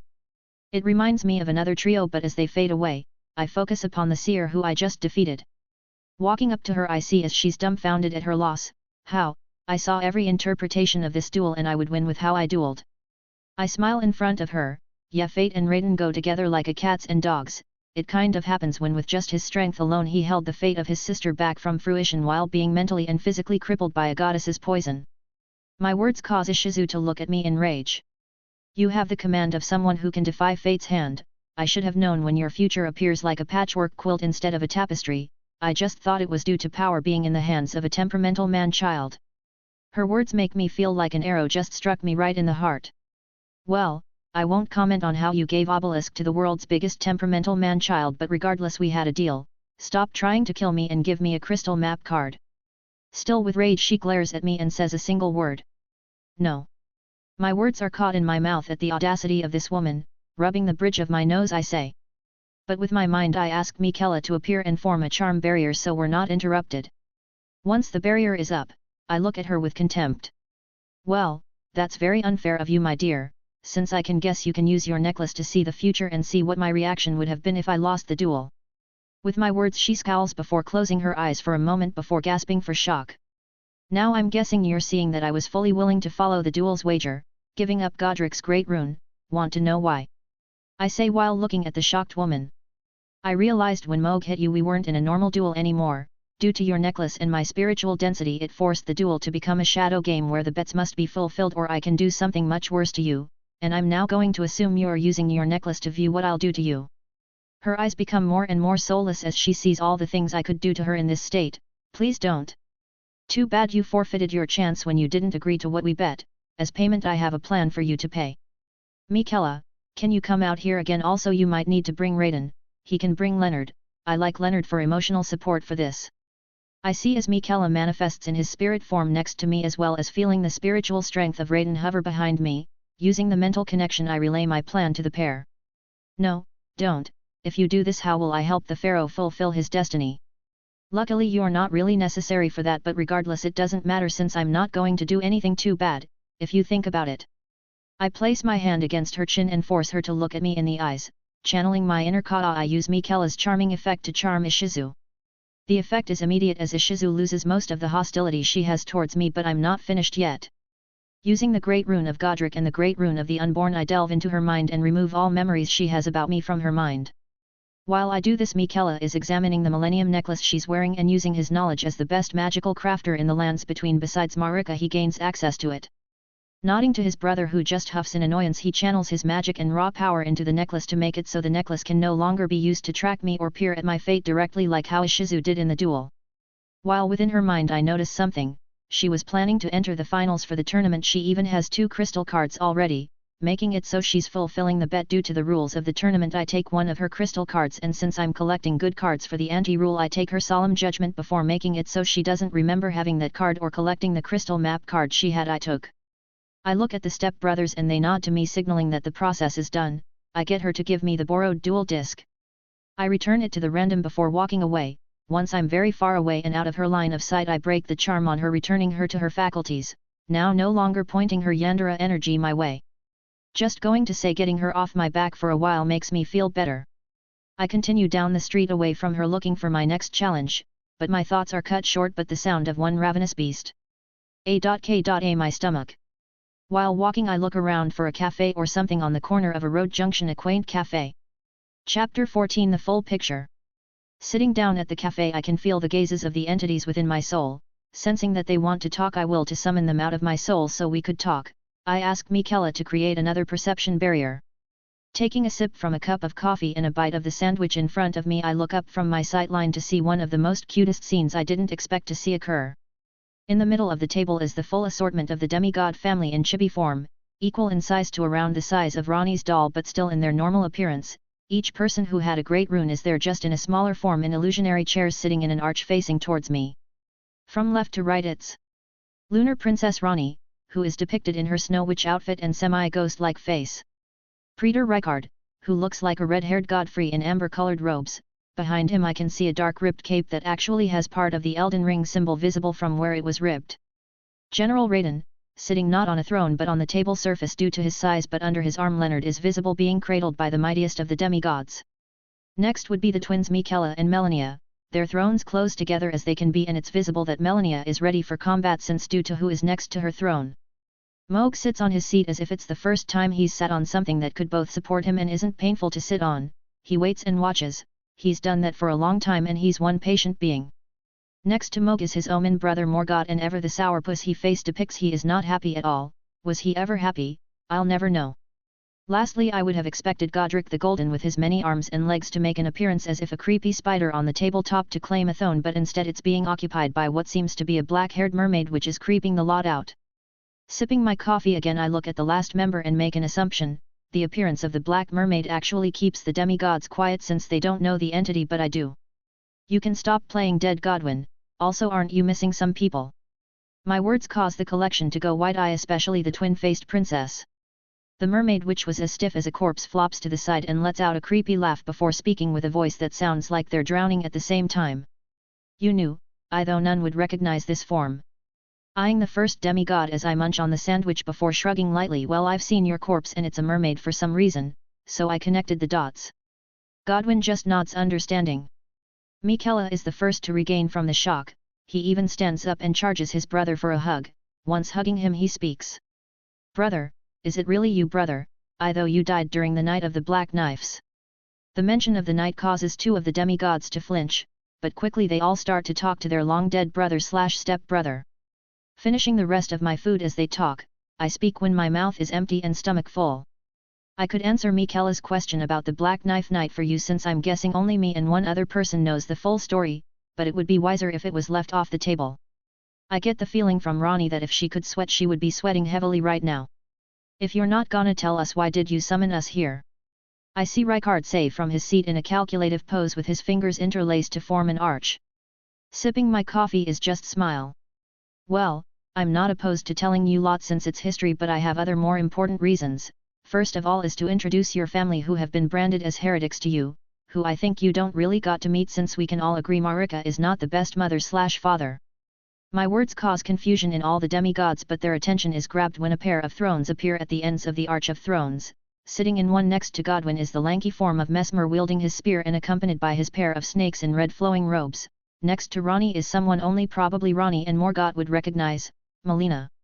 The woman endorsed in beige robes just sits in her throne silently watching everyone with only one eye, just like her step-brothers Moke and Mesmer. The appearance of Mesmer isn't a surprise to most of the demigods, but since no one recognizes Melina her appearance is confusing, but since she stays silent they just have a curious glance at her. Now that you're all here and since I don't know how much you all know, I'll tell you all some things that I've come to realize.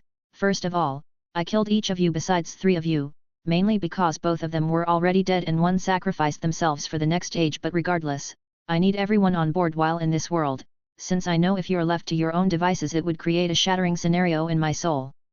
I drink from my coffee to let the statement sink in. The first to speak is Rykard. I can understand the need for cooperation, but with your position couldn't you just force us to cooperate like how you pulled out her into these minute forms? Giving Rykard a leer over my coffee I set it down. When I figured out that Miquella wasn't the dominant force in this situation I came to a realization, with the power balance if I forced you to work with me, none of you besides Melina, Godwin, and maybe Mesmer would help me fully. Also since I know the story of everyone here I can easily determine the 3 people would fight me directly, and the other 3 who would scheme behind my back, waiting to stab me where it hurts I say as pointing at Raiden, Morgott, and Moog, in the first trio, then it. Ronnie, Miquella, and Rykard in the second. My words and finger pointing at the demigods make them scowl for those who would fight and flinch for those who are known betrayers. Malenia kind of joined the direct fighters in scowling when I pointed at Miquella. To be honest, I never think the demigods would work together without a overwhelming force like Marika who had Maliketh to hold them back. Godwin raises his arm to catch my attention. Why do you think I wouldn't fight you on this? Looking at the mermaid again, well, for one, you're no longer a rotting giant corpse spreading death root as well as those who live in death like a plague in the land between. Secondly, you're known for being quite amicable, so I think you're not gonna really be a problem since this situation kind of revives you even if not in a perfect state. My words catch the attention of them, but Goldwyn's eyes open in confusion. How? I should be dead due to the black knife empowered with the rune of death. Sipping from the coffee I'm silent before placing my cup down. I eye the expressions of the demigods who all have expressions that are curious to my answer. Tapping the table I make the rune of death appear on the table in front of the demigods. It looks like an ulcerated T with a curved top bar.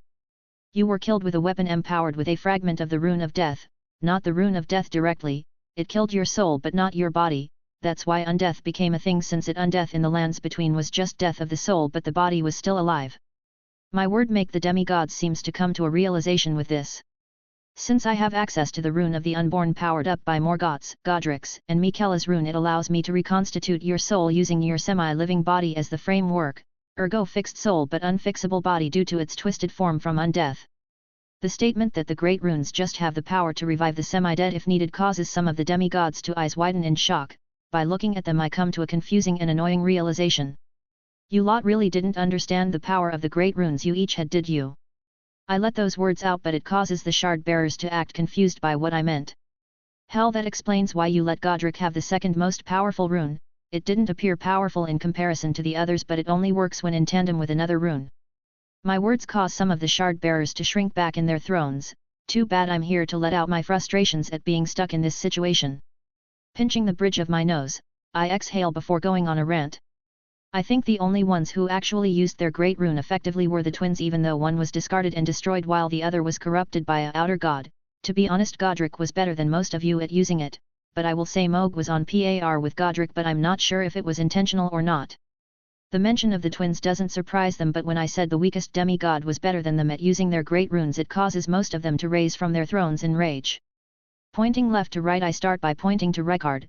You had the great rune of energy, you could have empowered your sodders endlessly, made an entire army of never-tiring man-snake warriors, but you fed yourself to a snake that robbed you of your faculties and trapped yourself in a cavern within your volcano.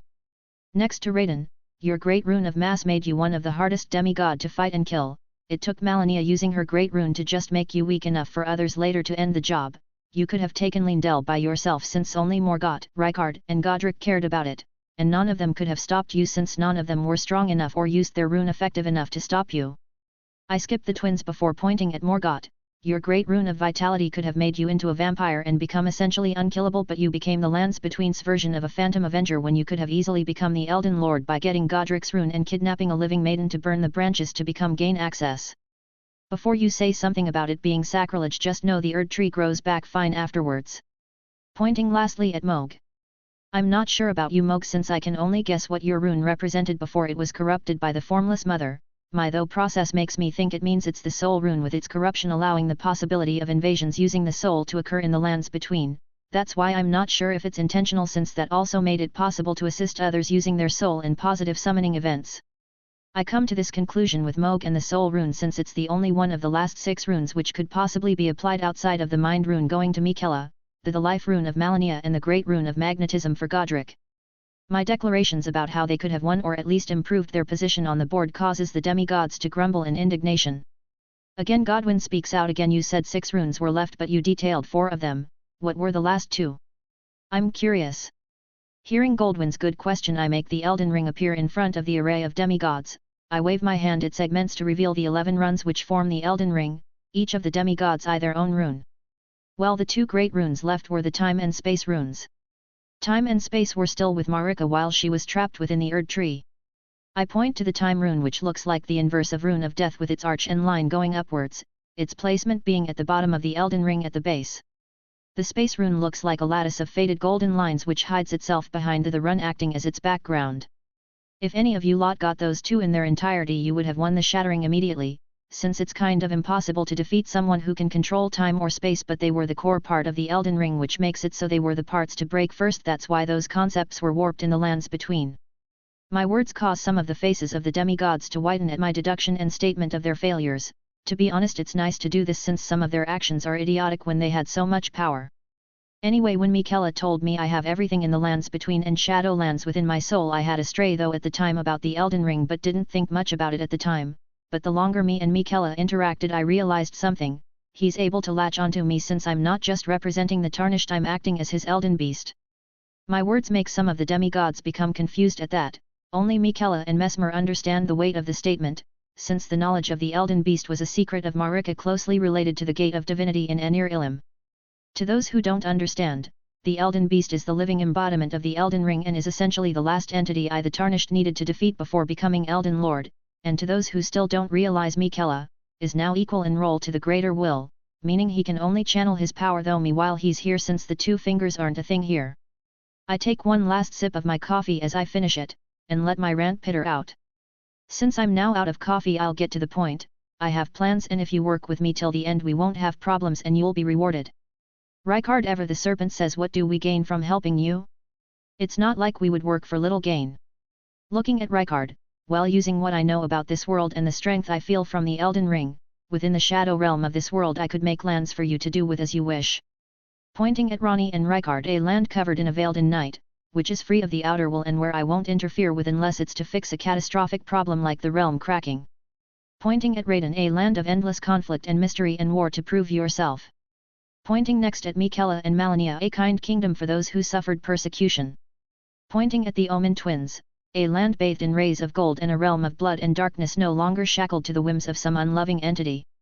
Pointing finally at Mesmer, and for you, a life where you're free to be your own person and not Marika's monster. Maybe finally get together with Relena since she's in love with you and make a family not built on internal and external conflict.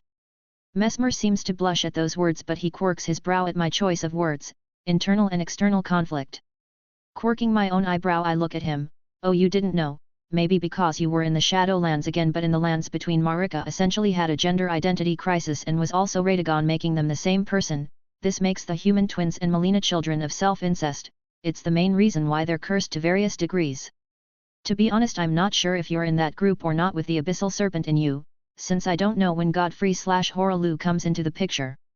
My words cause the demigods to cringe back in my seats in shock, but I can hear the indignant roar of Miquella screaming, "What? That's impossible, you have no proof." I tilt my head to the side in amusement and looks at Miquella, who has turned red in rage. I simply point at Ranni and say, "Ranni's the proof. She was born from Renala and Radagon as an Empyrean, which means she can take the place of Marika in the Golden Order. Now think, is Ranni in any way related directly to Marika outside of being a stepdaughter from Radagon, when the primeval current would have a larger hand in her fate since she's a lady from the house of Carian royalty, which is matriarchal?" The demigods all look at Ranni, who sits there in the attention, interlocking her fingers in contemplation.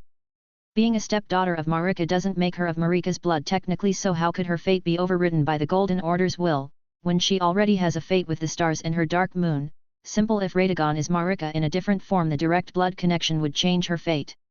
The realization of the connection causes some of the demigods to recoil. I even see Melina go through the 7 stages of grief with her facial expressions, maybe because she already hated Marika and it didn't really matter to her.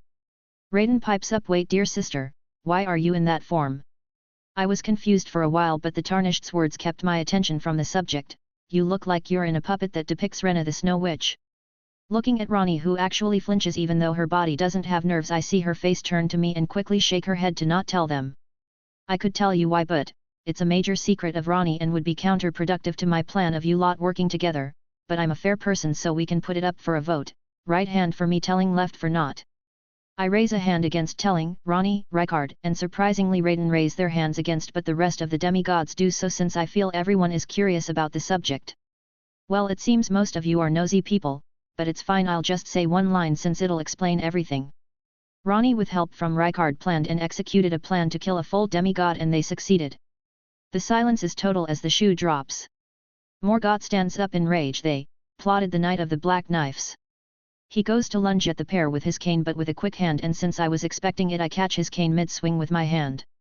The rest still have expressions of rage, but only 2 of them don't care, Malenia and Mesmer, one because she's a Yandere for Miquella, and the latter since he didn't even know about the shattering since he was in the Shadowlands the entire time. Mesmer, being quick-witted, comes to a realization before the rest. "You said that Ranni killed a full demigod, but you said earlier that Godwyn died in soul, not body. Wait, does that mean?" Smiling, I say, "You're correct, Mesmer. At the very same time Godwyn died in soul, Ranni used a fragment of the Rune of Death to kill her Empyrean body, making it so she was no longer under the control of the greater will to become an Empyrean, wanting to fuck off away from the lands between, but being a bit hasty she forgot about her 2 fingers, so while those were alive she was connected to the greater will spiritually. She couldn't leave the lands between, making it so she needed to get the Fingerslayer blade from Nokron to cut that last tie." Telling the demigods about how naughty their sister has been causes me some joy, since I was never a fan of her condescending attitude during the process in the game. The faces of the other demigods again are in a mix of rage and shock, but I see the reaction of Ranni's direct brothers. Rykard seems a little miffed at being just a footnote in the subject, while Raiden has his arms crossed and his eyes closed in contemplation. After a while Raiden speaks. "You must have killed me as well then, since I remember Radagon asking me to hold back the meteor which would have made an entrance to Nokron." I just respond with a yep. "It's funny how 2 of your siblings wanted you dead for completely different reasons." With that I stand up and go away from the cafe table. Creator's thoughts. Drogon. BTW, I'm not pulling my rune connections out of my ass here, they make complete sense if you think about them.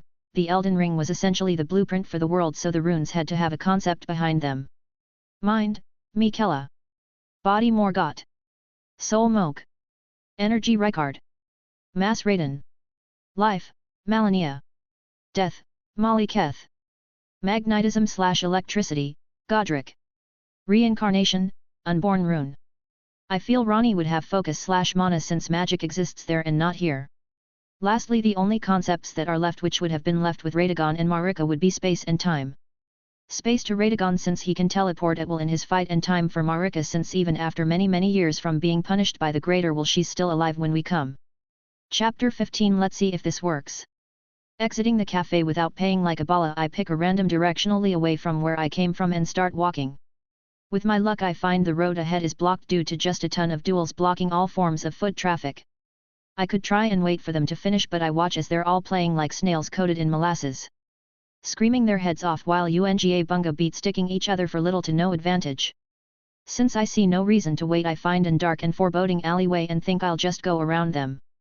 That was 3 hours ago and now I'm lost in the alleyways. Knowing that there isn't anyone around me, I do what any frustrated and annoyed adult would do, scream into the void.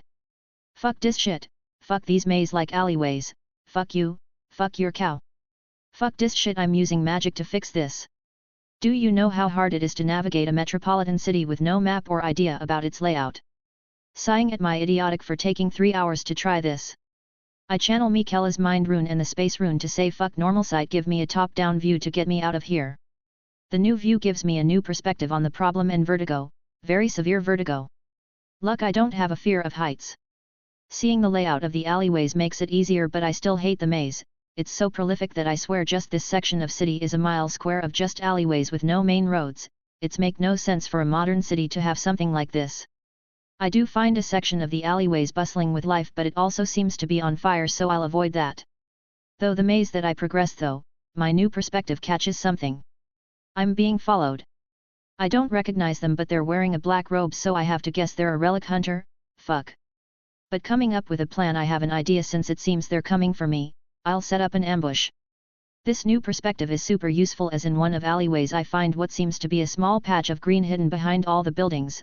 Upon better inspection it seems that the lot houses a crumbling old church-like structure. Finding it the best place, I go towards it while being stalked. Once I reach the church, I find that the lot is fenced off with a rusty iron fence that I feel getting tetanus from just looking at it, but the gateway is wide open. I mean that literally, since the gate is on the floor with rusted though hinges.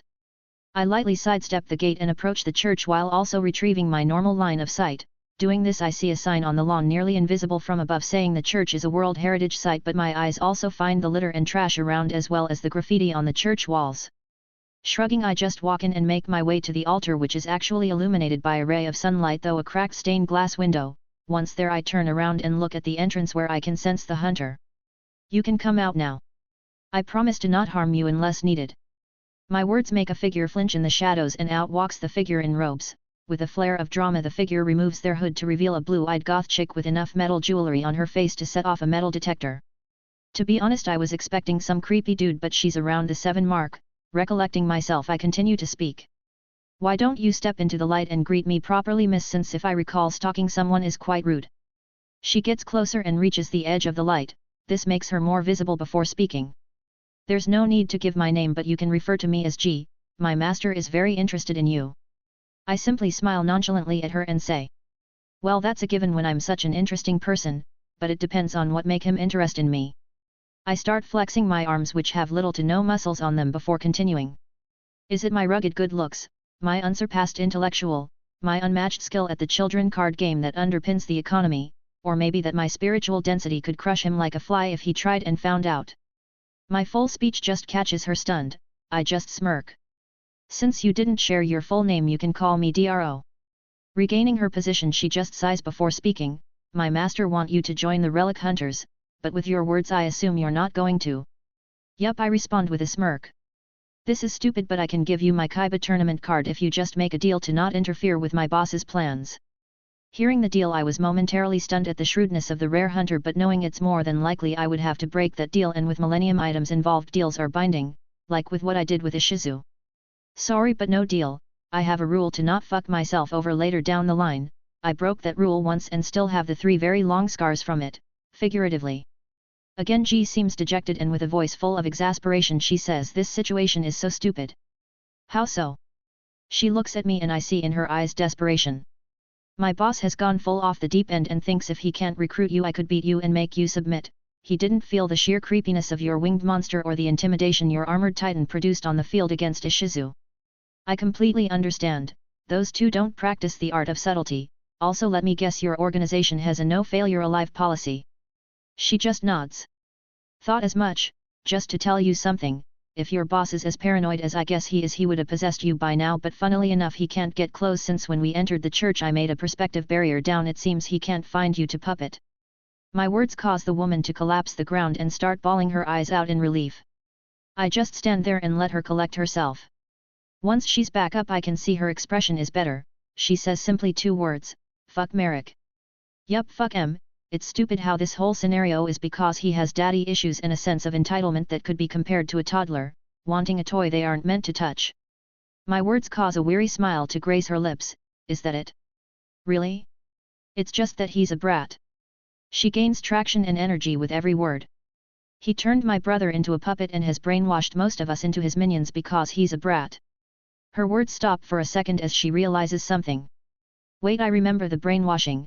I remember my head getting changed, but why can't I remember and don't feel it? As she looks at me she sees me behind the altar resting on my elbows, cradling my chin with a smirk still ever present. The perception barrier is blocking the connection to the Millennium Rod. As I said, that's what caused the brainwashing in the first place. You're in the spiritual equivalent to a dead spot with no signal, which is ironic since we are standing in a defunct church. The joke makes her smile widen, but she's silent since she's reveling in her freedom. That being said, the moment the barrier fades its full bars again. I cut the winds to her sail as the words ring out. The moment makes her smile crack. She steps into the light, revealing her dark auburn hair in a long pixie cut style and with a streak of blonde hair swept to the side. "Help me please." "I don't mind, but a full introduction would be appreciated." I wave my hand as a show of willing to help. My words fix her smile and she speak with less fear in her fate. "You may call me Guinevere." I respond with, "You may call me Drogon, now let's fix that pesky brain of yours." I walk towards here and raise my hand up, which glows with Miquella's great rune of the mind. She stands passive, interested more in the rune than the magic shit I'm doing. Using the rune I can feel something akin to a branding iron was used to imprint the Millennium Eye symbol on her mind.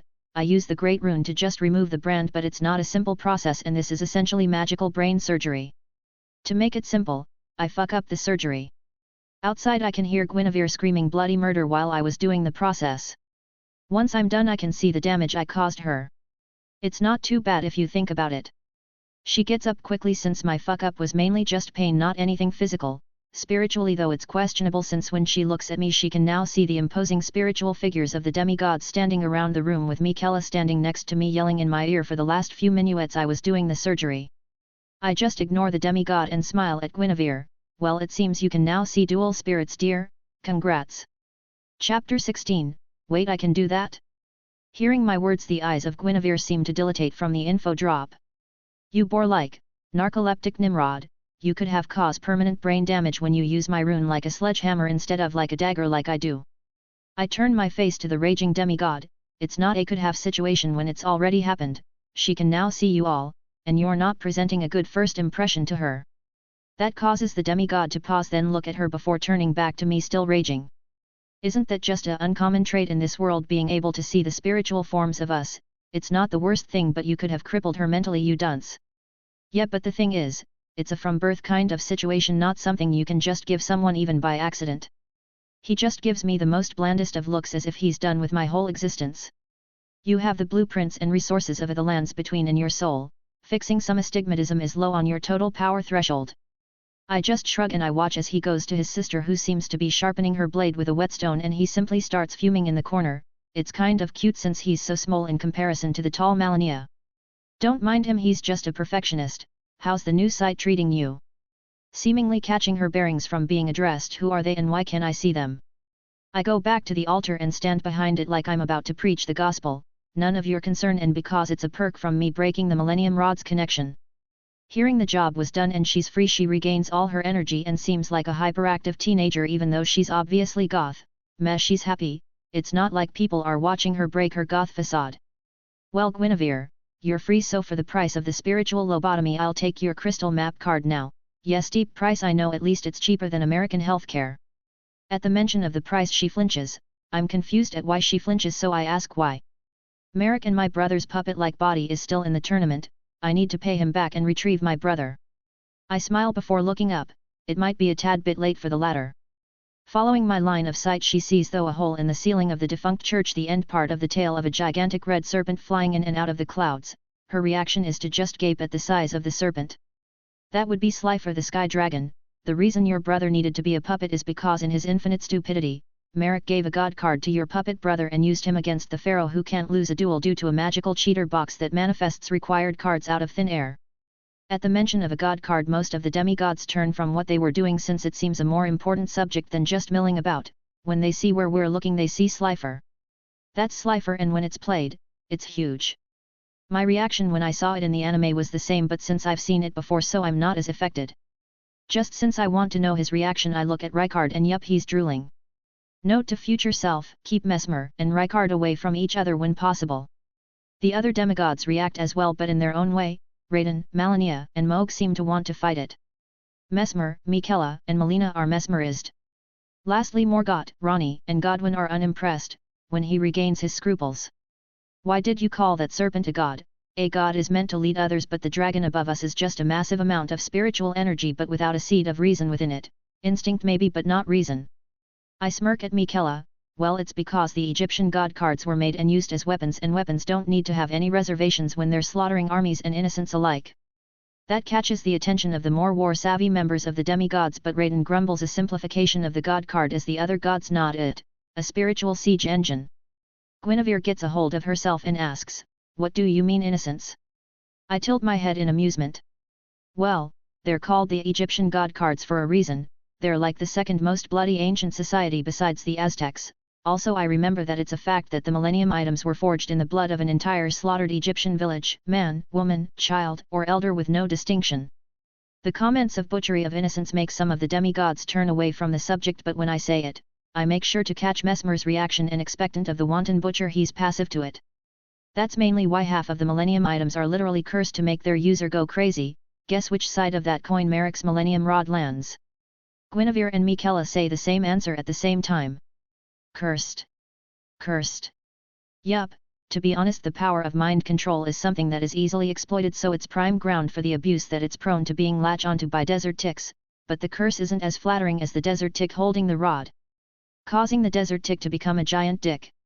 She starts chuckling at the joke mainly because it insults her captor. Well, anyway, we should get going to your brother. By the time we get there, the duel should be over and Merrick should leave him alone. I come from around the altar and walk towards the entrance. Catching up with me, we reconvene at the church door, which is just a slab of rotten wood held up by rusty hinges. Not wanting to get tetanus or mold from the door, I just nudge the door out of the way using my boot. What do you mean Merrick should leave my brother alone? Remember I told you he's playing against someone who can cheat without even trying. Also, the guy is meant to have the god cards due to something pedantic things like fate or destiny, but that just makes it funny when the god cards can just be grabbed and run away physically, since they're a bit lighter than the old Egyptian stone tablet versions. I can see the worry she has for her brother, but my tangent of the god card's feasibility of being stealing causes her to just be confused, just as I planned. So, when we get to my brother, how are you going to fix him? His mind is gone. Merrick made sure of that for his puppet plan. I just smile and wave my hand. Bah, that's nothing, he probably just needs a soul reboot. Funnily enough, I've done it before for someone way stronger spiritual-wise than your brother. Wait, you can just do that? Well, I don't know about those with the other Millennium items or with strong spirituality, but I feel it's unique to me. Now that I think about it, maybe 2 of the items could do it. As we walk through the alleys towards the epicenter of the big red snake in the sky, she asks. If you can't fix him, what of those items could fix him? The question causes the spirits of the demigods to perk up, since it's about important stuff. Well, since the demigods don't know about them all, I could just give an answer, but I might as well list them off. Now each of the items have really powerful magics attached to them, but the items usually give a clue to the effects the Millennium item can do. I use my fingers to list them off by curling in them one by one.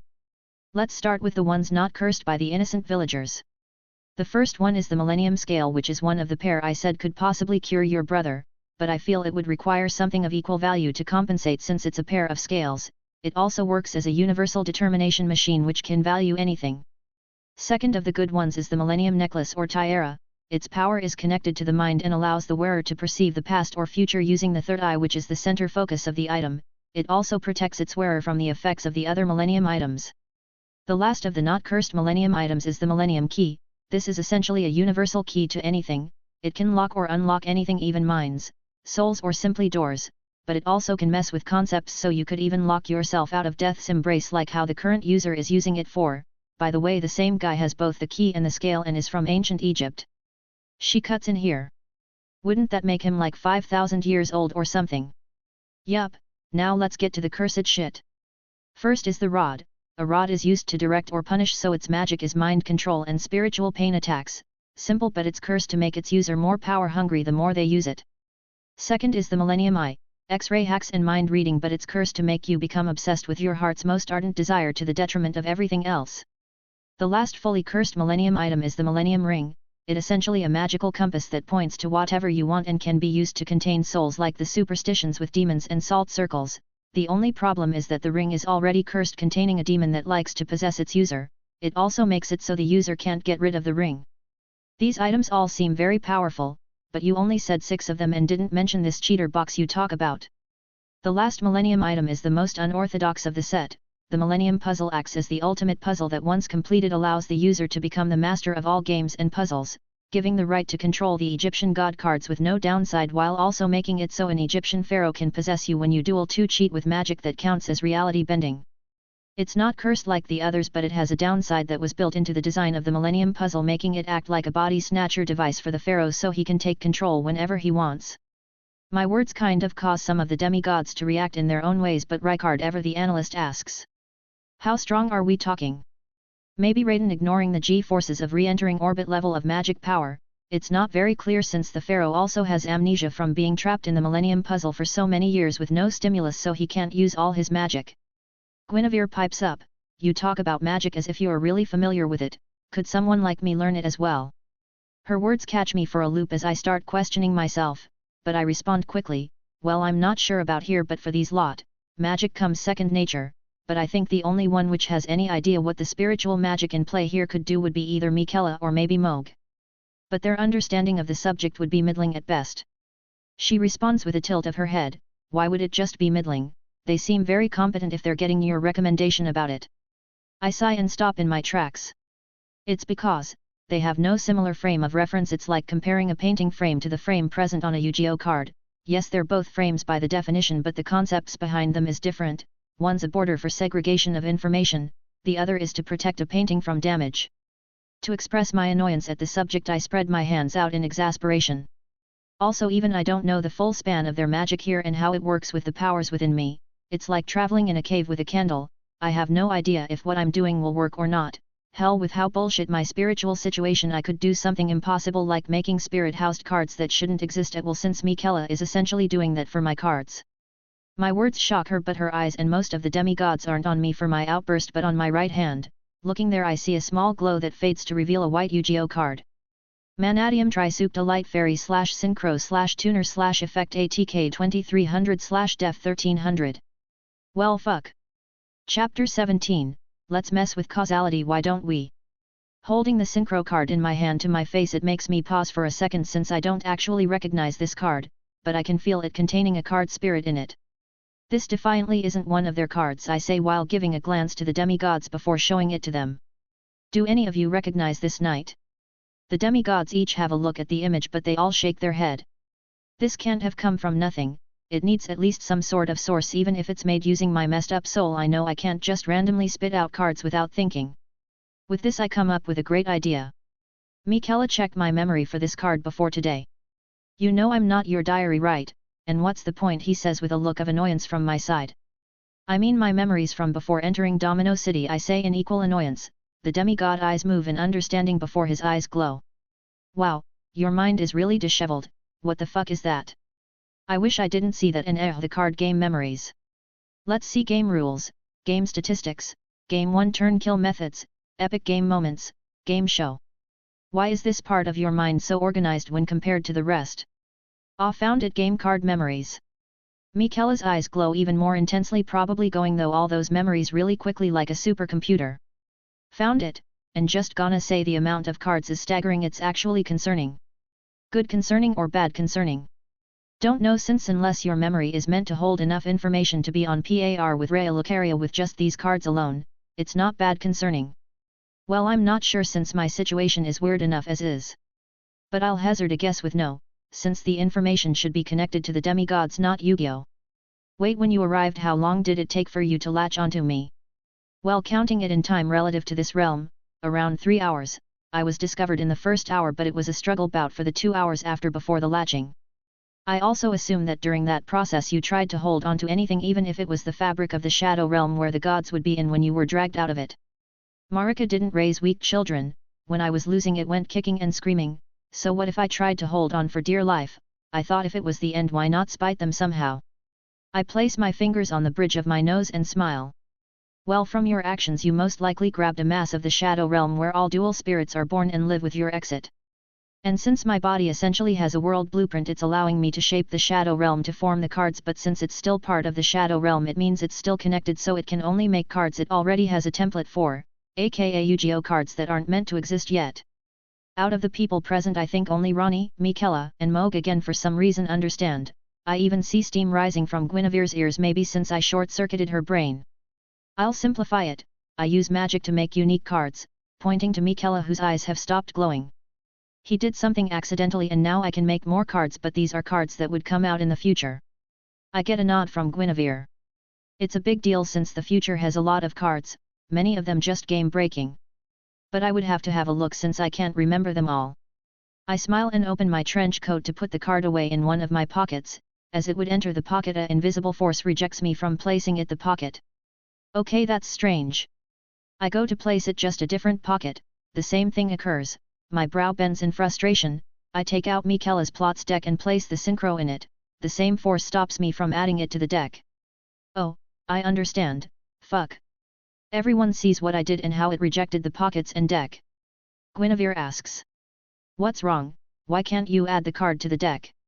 Turning to her with a look of annoyance, well, it seems my special situation has a downside. I can't use cards my internal blueprint doesn't recognize. My blueprint works off this dimension's understanding and this card isn't from this dimension's time frame, so it's rejecting it. I hand the card to her, she holds it for a second then places it in her deck with no struggle. Yep, the universe hates me. As if to prove a point, I see a fire escape's ladder snap from rust and come tumbling down right in front of my path. Since I heard it, I dodge out of the way just in time. Fuck you too, universe. While I would have loved to make some of the broken cards if they're restricted, there's upsides and downsides, but regardless, since you helped indirectly with the gaining of this new skill, you can keep the card. I turn around and continue our journey but raise my arms and shrug. It's not like you can even use it anyway. What do you mean, I can't use it? She asks, following me with a look of confusion on her face. Well, it's a synchro monster for one, meaning it needs to be synchro summoned. That requires two prerequisites, a type of monster known as a tuner, as well as another monster also on the field with their levels combined equaling the level of that synchro card. She listens with apt attention, maybe at the prospect of having a card no one else has. The problem is that tuners aren't a thing at this point in time. It's a monster type like warrior or spellcaster, it's not a given effect. With a quick wit she says, you can make cards from the future, why not a tuner for me as well? I stop moving for a second and look towards her. Now that would make sense, but one problem, what would I get from it?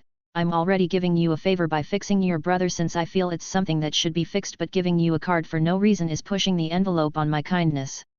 She contemplates for a bit, then places a hand on her hips. I could pay for it, I have money, even though Merrick brainwashed Hughes, he still paid us for some reason, maybe to make the brainwashing feel less dirty. When she talks about money I come up with an idea for the pricing. Well, I do need some cash, why not, $100 for the card, and if you pay I'll need to see your deck.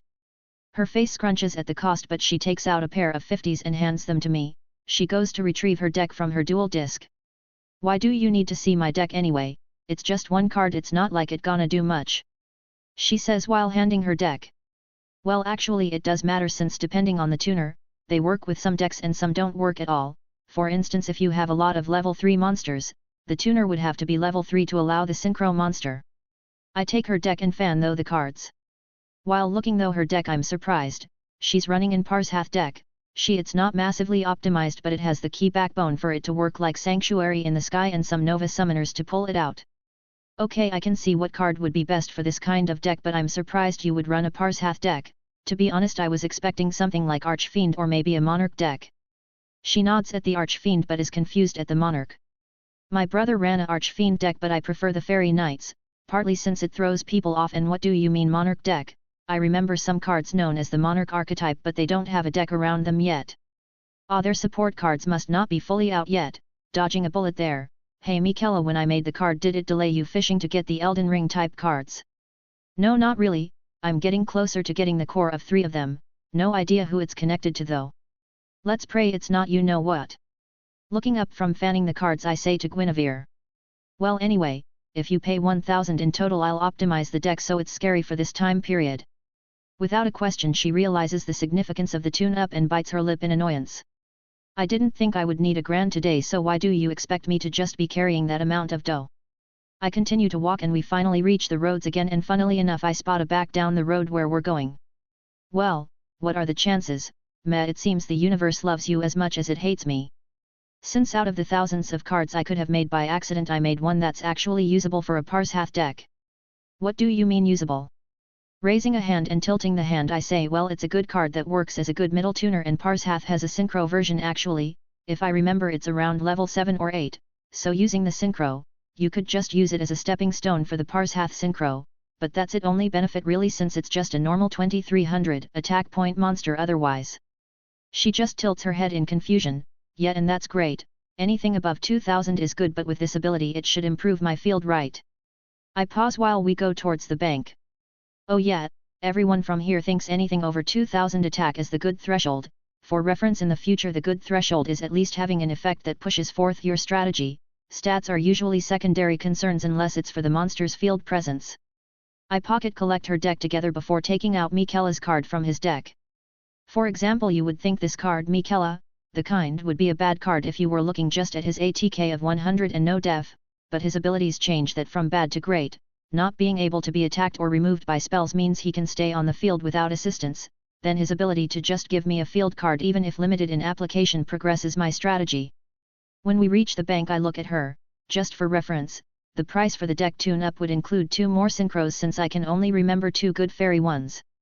Hey Miquella, is there a good fairy type synchros in the memories? We both see Miquella's eyes glow for a second before tilting his head. Maybe. I found one and it's actually of the same archetype of the created synchro, it's called Manatium Prime Heart, it's that archetype's boss card. Now that I know the card's name it should be easier to make it instead of doing it randomly. So you gonna pay up or walk on this opportunity? You have a while, since I remember it takes a while for the Slifer duel to play out. I watch as she sighs before running into the bank. I just stand outside and lean against a wall.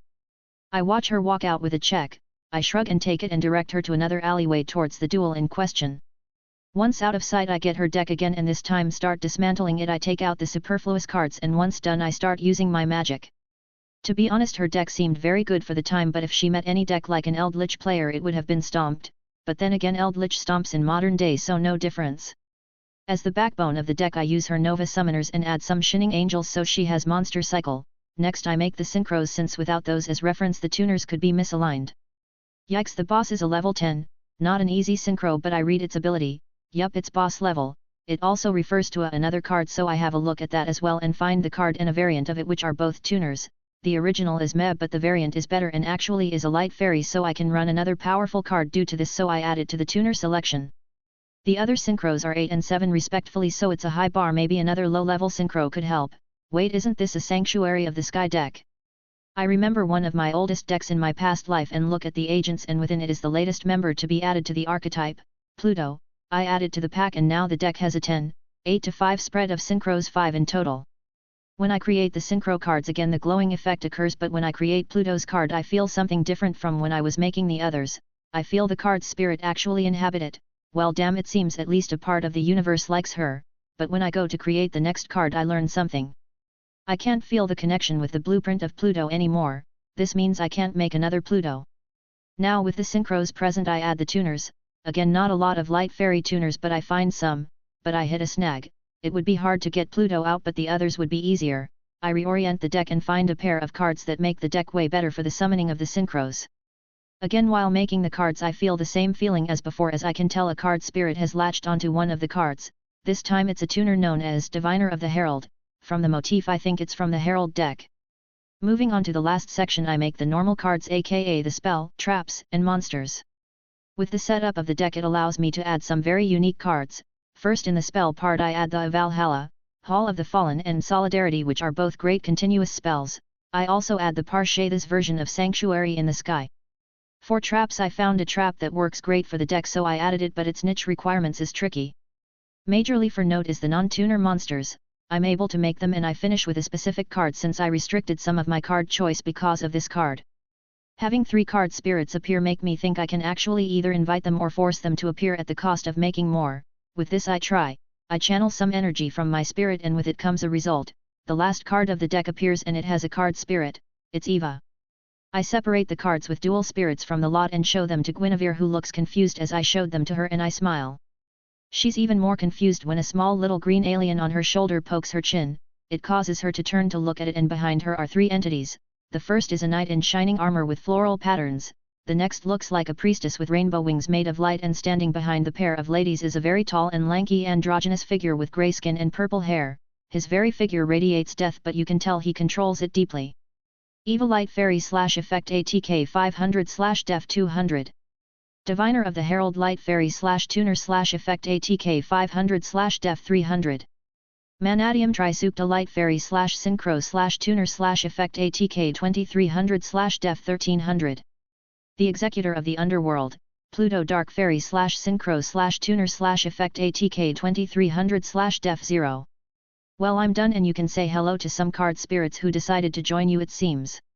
I hand her the deck for her to look and direct us to the Slifer duel. It doesn't take long, as when we turn the block I can see the Pharaoh himself and the cue ball-headed puppet who's having Slifer attack a slime thing before drawing a card. Creator's thoughts. Drogon. I actually have her deck made in dual nexus, so if you want to have a look, hey, race the list. Main deck. 2x Neo Parshath, the Sky Paladin. 2x Air Knight Hath. 1x Zeradios, Herald of Heaven. 2x Visas Samsara. 1x Hecatrice. 3x Nova Summoner. 2x Shining Angel. 1x Honest. 1x Diviner of the Herald. 2x Herald of Orange Light. 2x Cupid Volley. 1x Eva. 1x Butin. 1x Harp's Feather Duster. 1x Dark Hole. 1x Cards from the Sky. 1x Card of Demise. 1x Pot of Greed. 1x Monster Reborn. 1x Valhalla, Hall of the Fallen. 1x The Sanctum of Hath. 2x Solidarity. 1x The Fountain in the Sky. 2x The Sanctuary in the Sky. 1x Mirror Force. 1x Torrential Tribute. 1x Manadium Breakheart. 1x Compulsory Evacuation Device. 1x Safe Zone. 1x Solemn Judgment. Extra Deck. 1x Manadium Prime Heart. 1x Avenging Knight Hath. 1x Ancient Sacred Wyvern. 1x Manadium Trisupta. 1x The Executor of the Underworld, Pluto.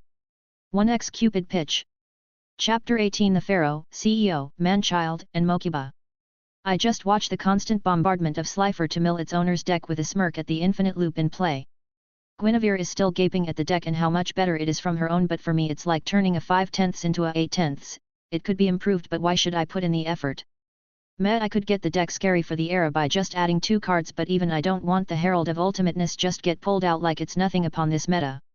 I just wait since the end has already been decided. Once the puppet draws his last card, Merrick cuts the strings of his puppet and it goes limp. I watch as a small midget with hair that would make a hedgehog blush slide down the embankment where he approaches the limp form of the puppet and picks up the god card. Aoyesido and Mokuba Kaiba appear to inspire the Pharaoh to beat Slifer, as if his cheat box won't let him do so already. I stand at the edge of the embankment and watch the 2 destined rivals converse with each other in front of the puppet. Guinevere joins me, and when she sees her brother, the Pharaoh, and the Kaiba brothers, she's a little shocked and she would charge in to get to her brother, but I hold her back since I know Merrick the drama queen hasn't got his last word in. Merrick raises his puppet up and starts to do his spiel of threatening Yugi and saying that once he has the puzzle he'll rule the world. At that point I snicker. This catches the attention of everyone. Oh sorry, you were about to go off on a monologue about how evil you are. I laughed since you're using borrowed power to try and get something that won't work for you even if you got it. I say towards the 4 people. And who are you to rudely interject me, peon? Merrick's puppet says. Using my mental messaging I ask the demigods to simply release their spiritual presence. Since he's using the rod's power it should be more sensitive to such force.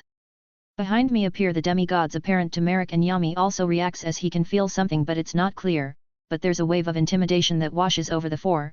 Mokuba actually freezes up.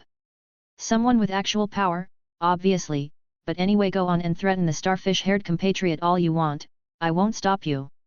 I raise a hand to and rotate it to indicate proceed. This comment causes Amokuba to look at Yami and to smirk since it seems he never realized the comparison. Which member of your circus is this one Yugi, is it the knife thrower or something? Sito says with his signature dismissive attitude. No, not the knife thrower, that would be Merrick Roll, but I wouldn't trust him with a fork let alone a knife. In comparison Yugi's the circus magician, you're probably the ring master and that Joey fella could be the clown. My comparison of them to their circus roles cause Guinevere and Mokuba smirk since it seems very apt even without Joey here. Mokuba even pipes up. If not the knife thrower, what would you do then? In reply I also smirk and say. Well, I feel I would be a beast tamer, holding back the monsters from taking a bite out of people, and let me tell you this, they are hungry. My comment makes the four characters pause at the confusing description. Merrick, getting impatient, says, though the puppet. Why are you here? Are you here to help the pharaoh? If not, get lost. I sigh, and look down at the puppet. Well, I made a promise on annoyed feelings and I'm fulfilling it. I'm waiting for you to go so I can fix her brother, aka the person you lobotomized, but since you're currently connected to the puppet, until you're gone I can't fix your mess. I point to Guinevere, who holds a face of both anger and worry when she looks at her brother's body. Wait, her, didn't I send her to track down someone who beat my sister? As he says this word the eyes of the others open in surprise looking at me. It wasn't too hard, especially when she's not really a duelist and more of an advisor. Also for shame not even remembering the name of your own brainwashed subordinate. With an evil smile while everyone's distracted he turns to Guinevere and both me and her can see the spirit of Merrick try to jump from the puppet to her. When the spirit form of Merrick passes Yami he also reacts by opening his eyes in shock. I do nothing but Guinevere seems to open her eyes in worry, but as she sees the grasp of Merrick reach for her a barrier of gold appears over her mind as the Elden ring appears on her forehead where the eye of Anubis was on her brother's body. In relief both Yami and herself watch as Merrick returns to the puppet. How can you stop me from controlling her? He says, making the puppet actually scowl instead of its passive face. Seeing as the Kaiba brothers didn't notice anything wrong, I just smile as I said, borrowed power is not true strength. Are you gonna curse the pharaoh and hit the road, or should I rip you out of that body painfully? He gets my threat and does his spiel about using Yugi's friends against him, and in hero fashion he runs away once Merrick leaves the puppet on the ground. Sito with his dual boner pointed directly at Yami with his newly gained slifer follows him, but that just leaves me here with Guinevere and Mokuba standing over a limp body. I approach the body and Guinevere follows me there and speak to Mokuba since it's awkward that he's still here. I've always wondered what is it like being the brother to someone like Sito Kaiba. It must be exhausting sometimes. That gets a eye roll from the lad. Meh, at least you won't have to process the body by waiting to give it to the police or hospital. Mokuba looks from me to the puppet. I don't know what you gonna do, he seems brain dead. I smirk as I lean over the puppet. Oh yes, he's very brain dead, but using some magic mumbo jumbo I'll restart it like in car engine, it just takes a light touch. As I say this my finger starts to glow and I poke him on the head. Mokuba and Guinevere gawk at the display of magic, but Mokuba actually responds. What are you doing and how is your finger glowing? Getting distracted when doing brain surgery isn't a great idea, but I respond to him. Magic, duh. Like a miniature Sito, he says with annoyance, but magic doesn't exist. I scoff and maybe burn some of his brain cells.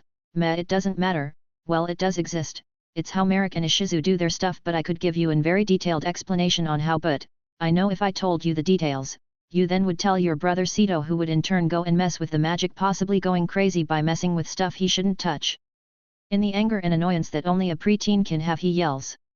My brother wouldn't break stuff, he's the smartest person around and he can do anything. I turn my head from the puppet to Mokuba. I won't disagree to his degree of intelligence, but I won't explain it since I know what would happen if I did. In the past alchemy was thought to be a form of magic. Once it was studied and understood it became chemistry. Its understanding led to a greater standard of life and technology for everyone, but sadly it also opened the door to weapons like guns and missiles, since it's in human nature to abuse the environment around us. At the mention of guns and missiles I see Mokuba freeze up a bit.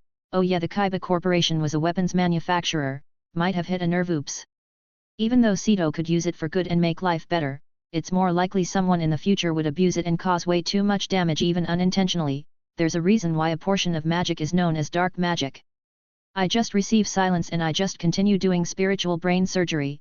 It doesn't take long, but it's tricky since this is still my second time doing this stuff and it's not as clear-cut as Guinevere's situation. When his body starts spasming for a bit then just twitching slightly, my finger stops glowing and I stand up. And I'm done cleaning up the man-child's mess. I turn to Mokuba to see he has his phone out recording it, the little shit. You won't be able to replicate the magic even if you have a recording, that and most of the magic happened in his head but met. Guinevere rushes past me and hugs the twitching form of her brother. I shrug at the sibling bond at work. I look at Mokuba and come up with a question that was on my mind even in my past life. I have a question, Mokuba, do you even play Duel Monsters? Mokuba turns to me in shock at the question. Of course I play it, my brother tutors me personally, I want to be great at the game like my brother, he even lets me deck build using his card collection. Correct me if I'm wrong, but there was a rumor that was floating around before Duel Kingdom that Kaiba had all 4 blue-eye dragons and destroyed one so only he could run them. Did that happen? I ask even though I knew the truth. Mokuba gets confused at the random question but he responds since there's no harm in answering it. You're right, he ripped it in half, in front of Yugi and his grandfather. I lean down to his eye level and sport a grin so wide that would cause the Cheshire Cat to go loopy. Why didn't he just give it to you instead then? These words cause a cascade of shock to rock Mokuba's form as he realizes this. Chapter 19, Setting Up the Future. Facing a shock-ridden Mokuba is half therapeutic since I never liked that Sito when he did that in the show. I don't hate the current Sito right now since when Yami mind crushed him it essentially made him a different person. Honestly, I think it just set his mind a few years back so he wasn't as corrupted by the corporate world as much. Well, I keep the sight of a shocked Mokuba in my memory folder but I just wait for him to recoup and come up with an excuse. He glares at me and says my brother was goaded by Yugi and his grandpa, he did it without thinking. Maybe, but you'll never be sure if he did it just to spite them or if he did it to just keep his monopoly. I hear keeping a monopoly is standard in the business world so he probably though it is a business move. I say while standing up straight and shrugging. Guinevere, sick of the subject, just looks at me and says, you could stop messing with the kid, you could just make a blue eyes for him to have and be done with it. Both me and Mokuba look at her cradling her brother. Mokuba just says what? In another expression of shock. I look at her and wag my finger at her, you shouldn't spill the secrets of others especially if you owe them and they're in the middle of Karu. Ahem, teaching a youth the way the world works. She just returns a bland stare at me and says to Mokuba, he can make cards using magic, I don't know but he could probably make a blue eyes if he wanted to. This causes me to return a blank face to her and Mokuba to turn to me in confusion and looking at my face to see if I deny it. It's not nice to assume, I already checked and there are some cards I can't make, sadly Blue Eyes White Dragon is one of them. My words cause Mokuba and Guinevere to both sigh in relief, thinking it would be scary to see Sito's reaction to multiple Blue Eyes White Dragon cards. I can make most of its variants though as well as most of the cards from its archetype. This catches Mokuba and Guinevere attention, but Mokuba is the first to respond, what do you mean variants? Well, Blue Eyes White Dragon is a very special monster, its strength means it has to take multiple forms like how Blue Eyes Ultimate Dragon exists, they're like the Blue Eyes White Dragon but with different aspects. One off the top of my head would be Blue Eyes Shining Dragon, which essentially requires Blue Eyes Ultimate Dragon to be tribute to be summoned. Its field presence is stronger than Ultimate Dragon with an ability that can block some god card rules/effects, so the cost is worth it. I watch as Mokuba's eyes dilate at the though of something stronger than Blue Eyes that can contend with the god cards, just being a variant of Blue Eyes. You have something that powerful and you're not using it, why? I tilt my head in confusion. Maybe he didn't understand. I said it requires Blue Eyes Ultimate Dragon to be tribute, I can't make that card since Sito has the only copy allowed, also why would I need it when I can do just fine without it? This causes Mokuba to pause, this is where Guinevere pipes in. It's best to not think about it, ever since I've met him he makes my head hurt. I smirk at her, I think that's the magical brain surgery talking, but I'll let it slide since I don't really hold back on my mimetic qualities. Confusion appears on their faces. Ah, I forgot you won't understand that, Met. Mokuba seems to reach the end of his rope and looks at me with determination. Are you gonna be a threat to my brother getting the Egyptian god cards? With a smile I simply respond, it depends on the future since in the finals I could face him, but I won't go out of my way to hinder him. He seems to think about my words before sighing in annoyance since he can tell I'm not really hostile, even with the stuff I can do. He then realizes something. If you're in the tournament, you would want to continue looking for challengers, why are you still standing here and not off looking for more key cards? Oh, you call them key cards, how cliché, meh, I prefer crystal map cards, but to explain why I'm still here is simple. I want to make a deal with you. My smile resembles a certain red-suited demon and I extend my hand towards the child. I know you don't have your own deck and I'm willing to offer you a deck that should rival a Blue Eyes deck. It's not as strong spiritually but in cards alone it should be equal to Sito's deck, all the while using some cards no one else should have. This offer causes Miquella to become defensive as if he sees my offer hand like a devil's contract. He looks at me with suspicion. What's the price? I smile and simply say 20% of Kaiba Corp, that can't be transferred from my ownership electronically for at least the next 3 months. After the 3 months you can buy back let's say 10% of my share with just cash depending on the stock price at the time.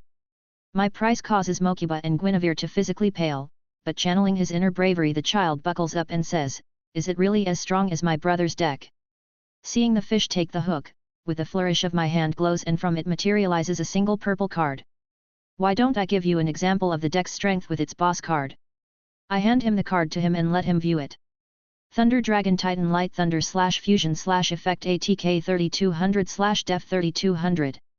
The deck uses the Thunder Dragon archetype. Unlike the Blue Eyes which focuses on the intimidation of sheer strength, this deck is more focused on setting up dominoes to fall down correctly to make the ending inevitable. It has strength but that strength is best used for when it's needed, not like a loose cannon. I circle around him and place a hand on his shoulder from behind. Another part is that for a fact even though others have the 2 basic Thunder Dragon card, no one has any of other 10 cards from the archetype, meaning you would have a monopoly on the better Thunder Dragons, just like Sito with his Blue Eyes. How can I trust you? You make this deal seem too good to be true. He says while examining the card in his hand.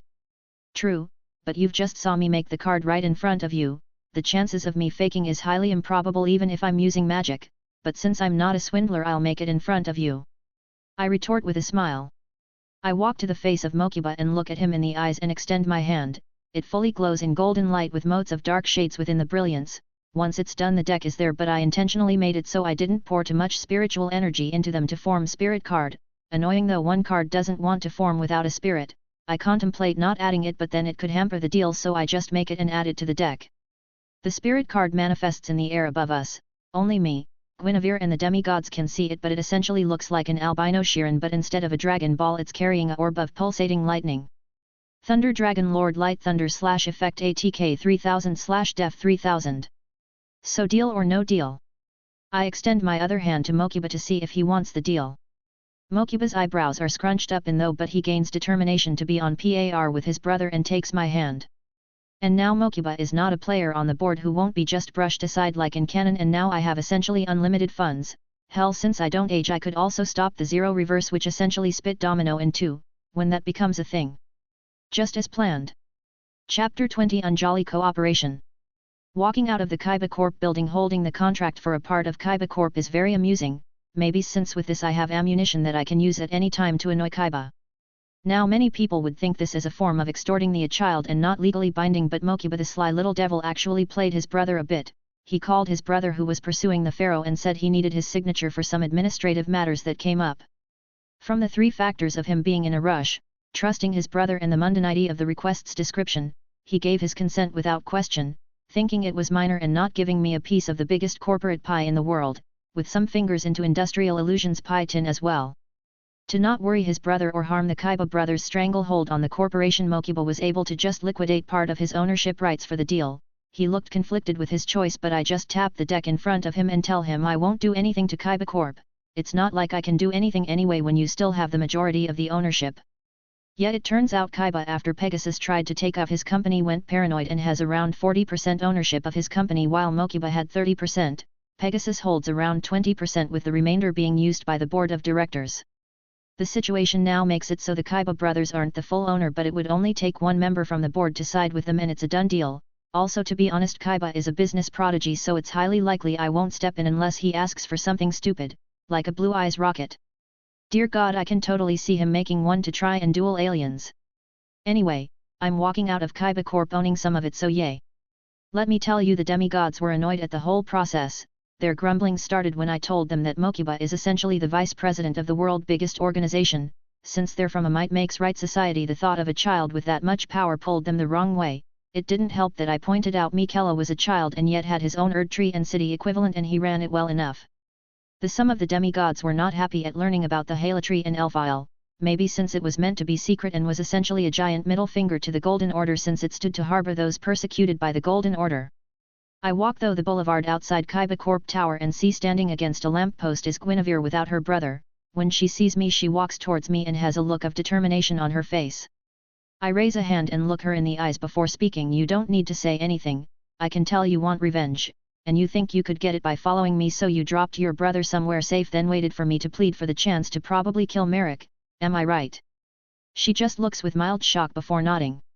My face depicts a frown.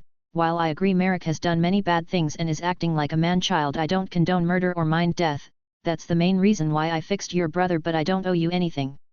If anything, you should owe me for giving you a trait many wish they could have, as well as helping your brother for no actual cost, but I don't force them since one was accidental and the other was me doing it without expecting a reward to do the right thing. She's silent and looks at the ground in contemplation. When she looks up and goes to speak she realizes I'm not in her line of sight. Having walked past her while she was looking down, I am now facing away from her and continue to speak. I won't accept your loyalty. I don't need a piece blind to everything but her own rage. I will admit with the deck I tuned up for you, you could be a efficient enforcer, but I know you wouldn't be loyal to me. You would be loyal to your revenge, and while revenge is a potent burning blaze full of passion, it fades once it no longer is being fueled, rendering you useless. My words cause a sense of rage to fill her. Then what am I to do? He crossed too many lines to be redeemed. He needs to be punished. He needs to be held accountable for the torment he inflicted. When did I ever say he would escape blame? I say, glancing with the corner of my eye at her. This causes her to stop. He will pay. I don't worry about that, but I know one thing that those blinded by revenge never think to ask. If you can give a good enough answer to the question, it'll show me that you have what it takes to be a worthy investment. I say with a tone that expresses no discussion on the subject. She looks at me in silence, ready for the question. If you had your revenge on Merrick and tortured before killing him, what would you do afterwards? This makes her freeze, as this question does to everyone who uses revenge to justify acts of fury or rage. What are the consequences of their actions, and could they return to their lives from before? Obviously not. There are always consequences. If not in legal or physical action, there would always be an imprint on the mind knowing that you lowered yourself to the level of the other person or even become worse than them to get your revenge. That's not even thinking about the amount of grief your action would have on others. That grief would turn to anger, then into a sense of rage, which fuels the bonfire of revenge anew. In the case of Merrick, if he died, Odeon and Ishizu would hunt her down and crucify her in their own blaze of revenge. She wouldn't be able to escape since Ishizu has the necklace and only I'm immune to it right now, but neither Ishizu or Guinevere know that. She speaks and says, I would go and take my brother home to live free of the memory of his torment. I shake my head.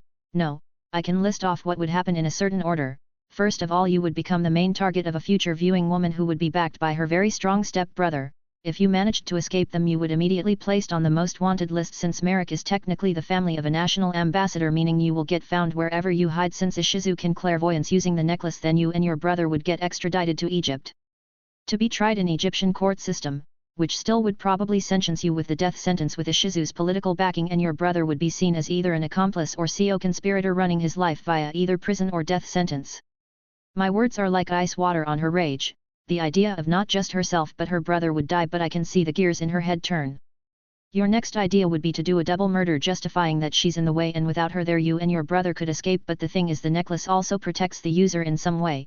I suspect if she would die it would block her visions past that point, and she's trained enough with it to presume the outcome of various factors without seeing the intended outcome, since I think if she sees an outcome nothing else besides someone who can defy fate can counter the necklace from it happening. You're not in that category, so she's technically unkillable.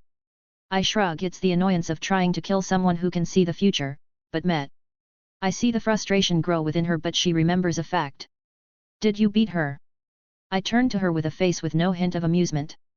Well, yeah, I can, but as I said, I don't plan to kill Merrick or Ishizu since I don't need to. I'll torture him a little, of course, since he needs to be punished with more than just a slap on the wrist. He needs to learn actions have consequences. Do you understand that as well now? She looks down at the ground and I can hear her crying. She looks at me with tears in her eyes and screams, then what am I to do? He ruined our lives and yet he just gets to live. No matter what torture you inflict upon him, he won't change. At her words I grace my face with a smile that can be described as pure evil. Oh, don't worry about that. What I'll do to him is something very simple I call the Godwin treatment. I'm gonna trap his mind in a simple 4 meter by 4 meter room with his hands and legs bound so they can't move before make it so he experiences 10,000 years in the matter of moments using spiritual magic. Once that's over I'll do the Ronnie treatment, that consists of making him have to relieve the memories of his tormented life many times over but simply make it so he can't change the past or feel any stimuli such as touch, taste, heat, or cold, for another 10,000 years. Once those are over I'll simply revive him to a perfect mental state, then implant the memory of 20,000 years in both states of torment back into the mind. She's wide-eyed at the idea of such torture methods, but both Godwin and Ronnie, who the methods are based on, simply close their eyes maybe to repress the torment of both things they experience. Godwin's method strikes at the fact we're a social species and Ronnie's method strikes at how we're all reliant on the senses, so when they're just gone after experiencing them is simply soul-crushing. Did you know, Guinevere, death isn't the worst punishment you can do against someone. Death, while quick and effective, leaves little satisfaction and too many risks. The best way to torment someone is to prove that you're a better person than them, so while my actions won't raise me above that line, you're in the perfect position to rise above him and even his hypocritical sister and brother by being better than them. My words seems to knock her out of a haze of thoughts. How would it be possible to just ignore him and try to be the better person, while they're a major problem? I turn away from her. Well, there are many ways in this society to be classed as better, but a simple way would be to get your own ticket into the finals of the tournament. Merrick will just use his rare hunters to give him the required 5 cards he needs, so he'll cheat. You would be better than him if you don't. I turn around and present her crystal map card back to her, as well as the card from the first duel, lowering me back to 3 cards out of 6. If you enter the finals and join me in the future, prove to me you're more than Merrick's pawn and that you're at least as worthy as a knight on the board. She takes the cards and looks at me with eyes full of determination as I go to walk away. Before I go, I hear her ask one last question: if I'm to be a knight, who is the opponent on the other side of the board? Without turning around, I raise my hand to the air and spread it out with each digit separate and say, you'll need to gain my trust to learn about that. Thanks for listening.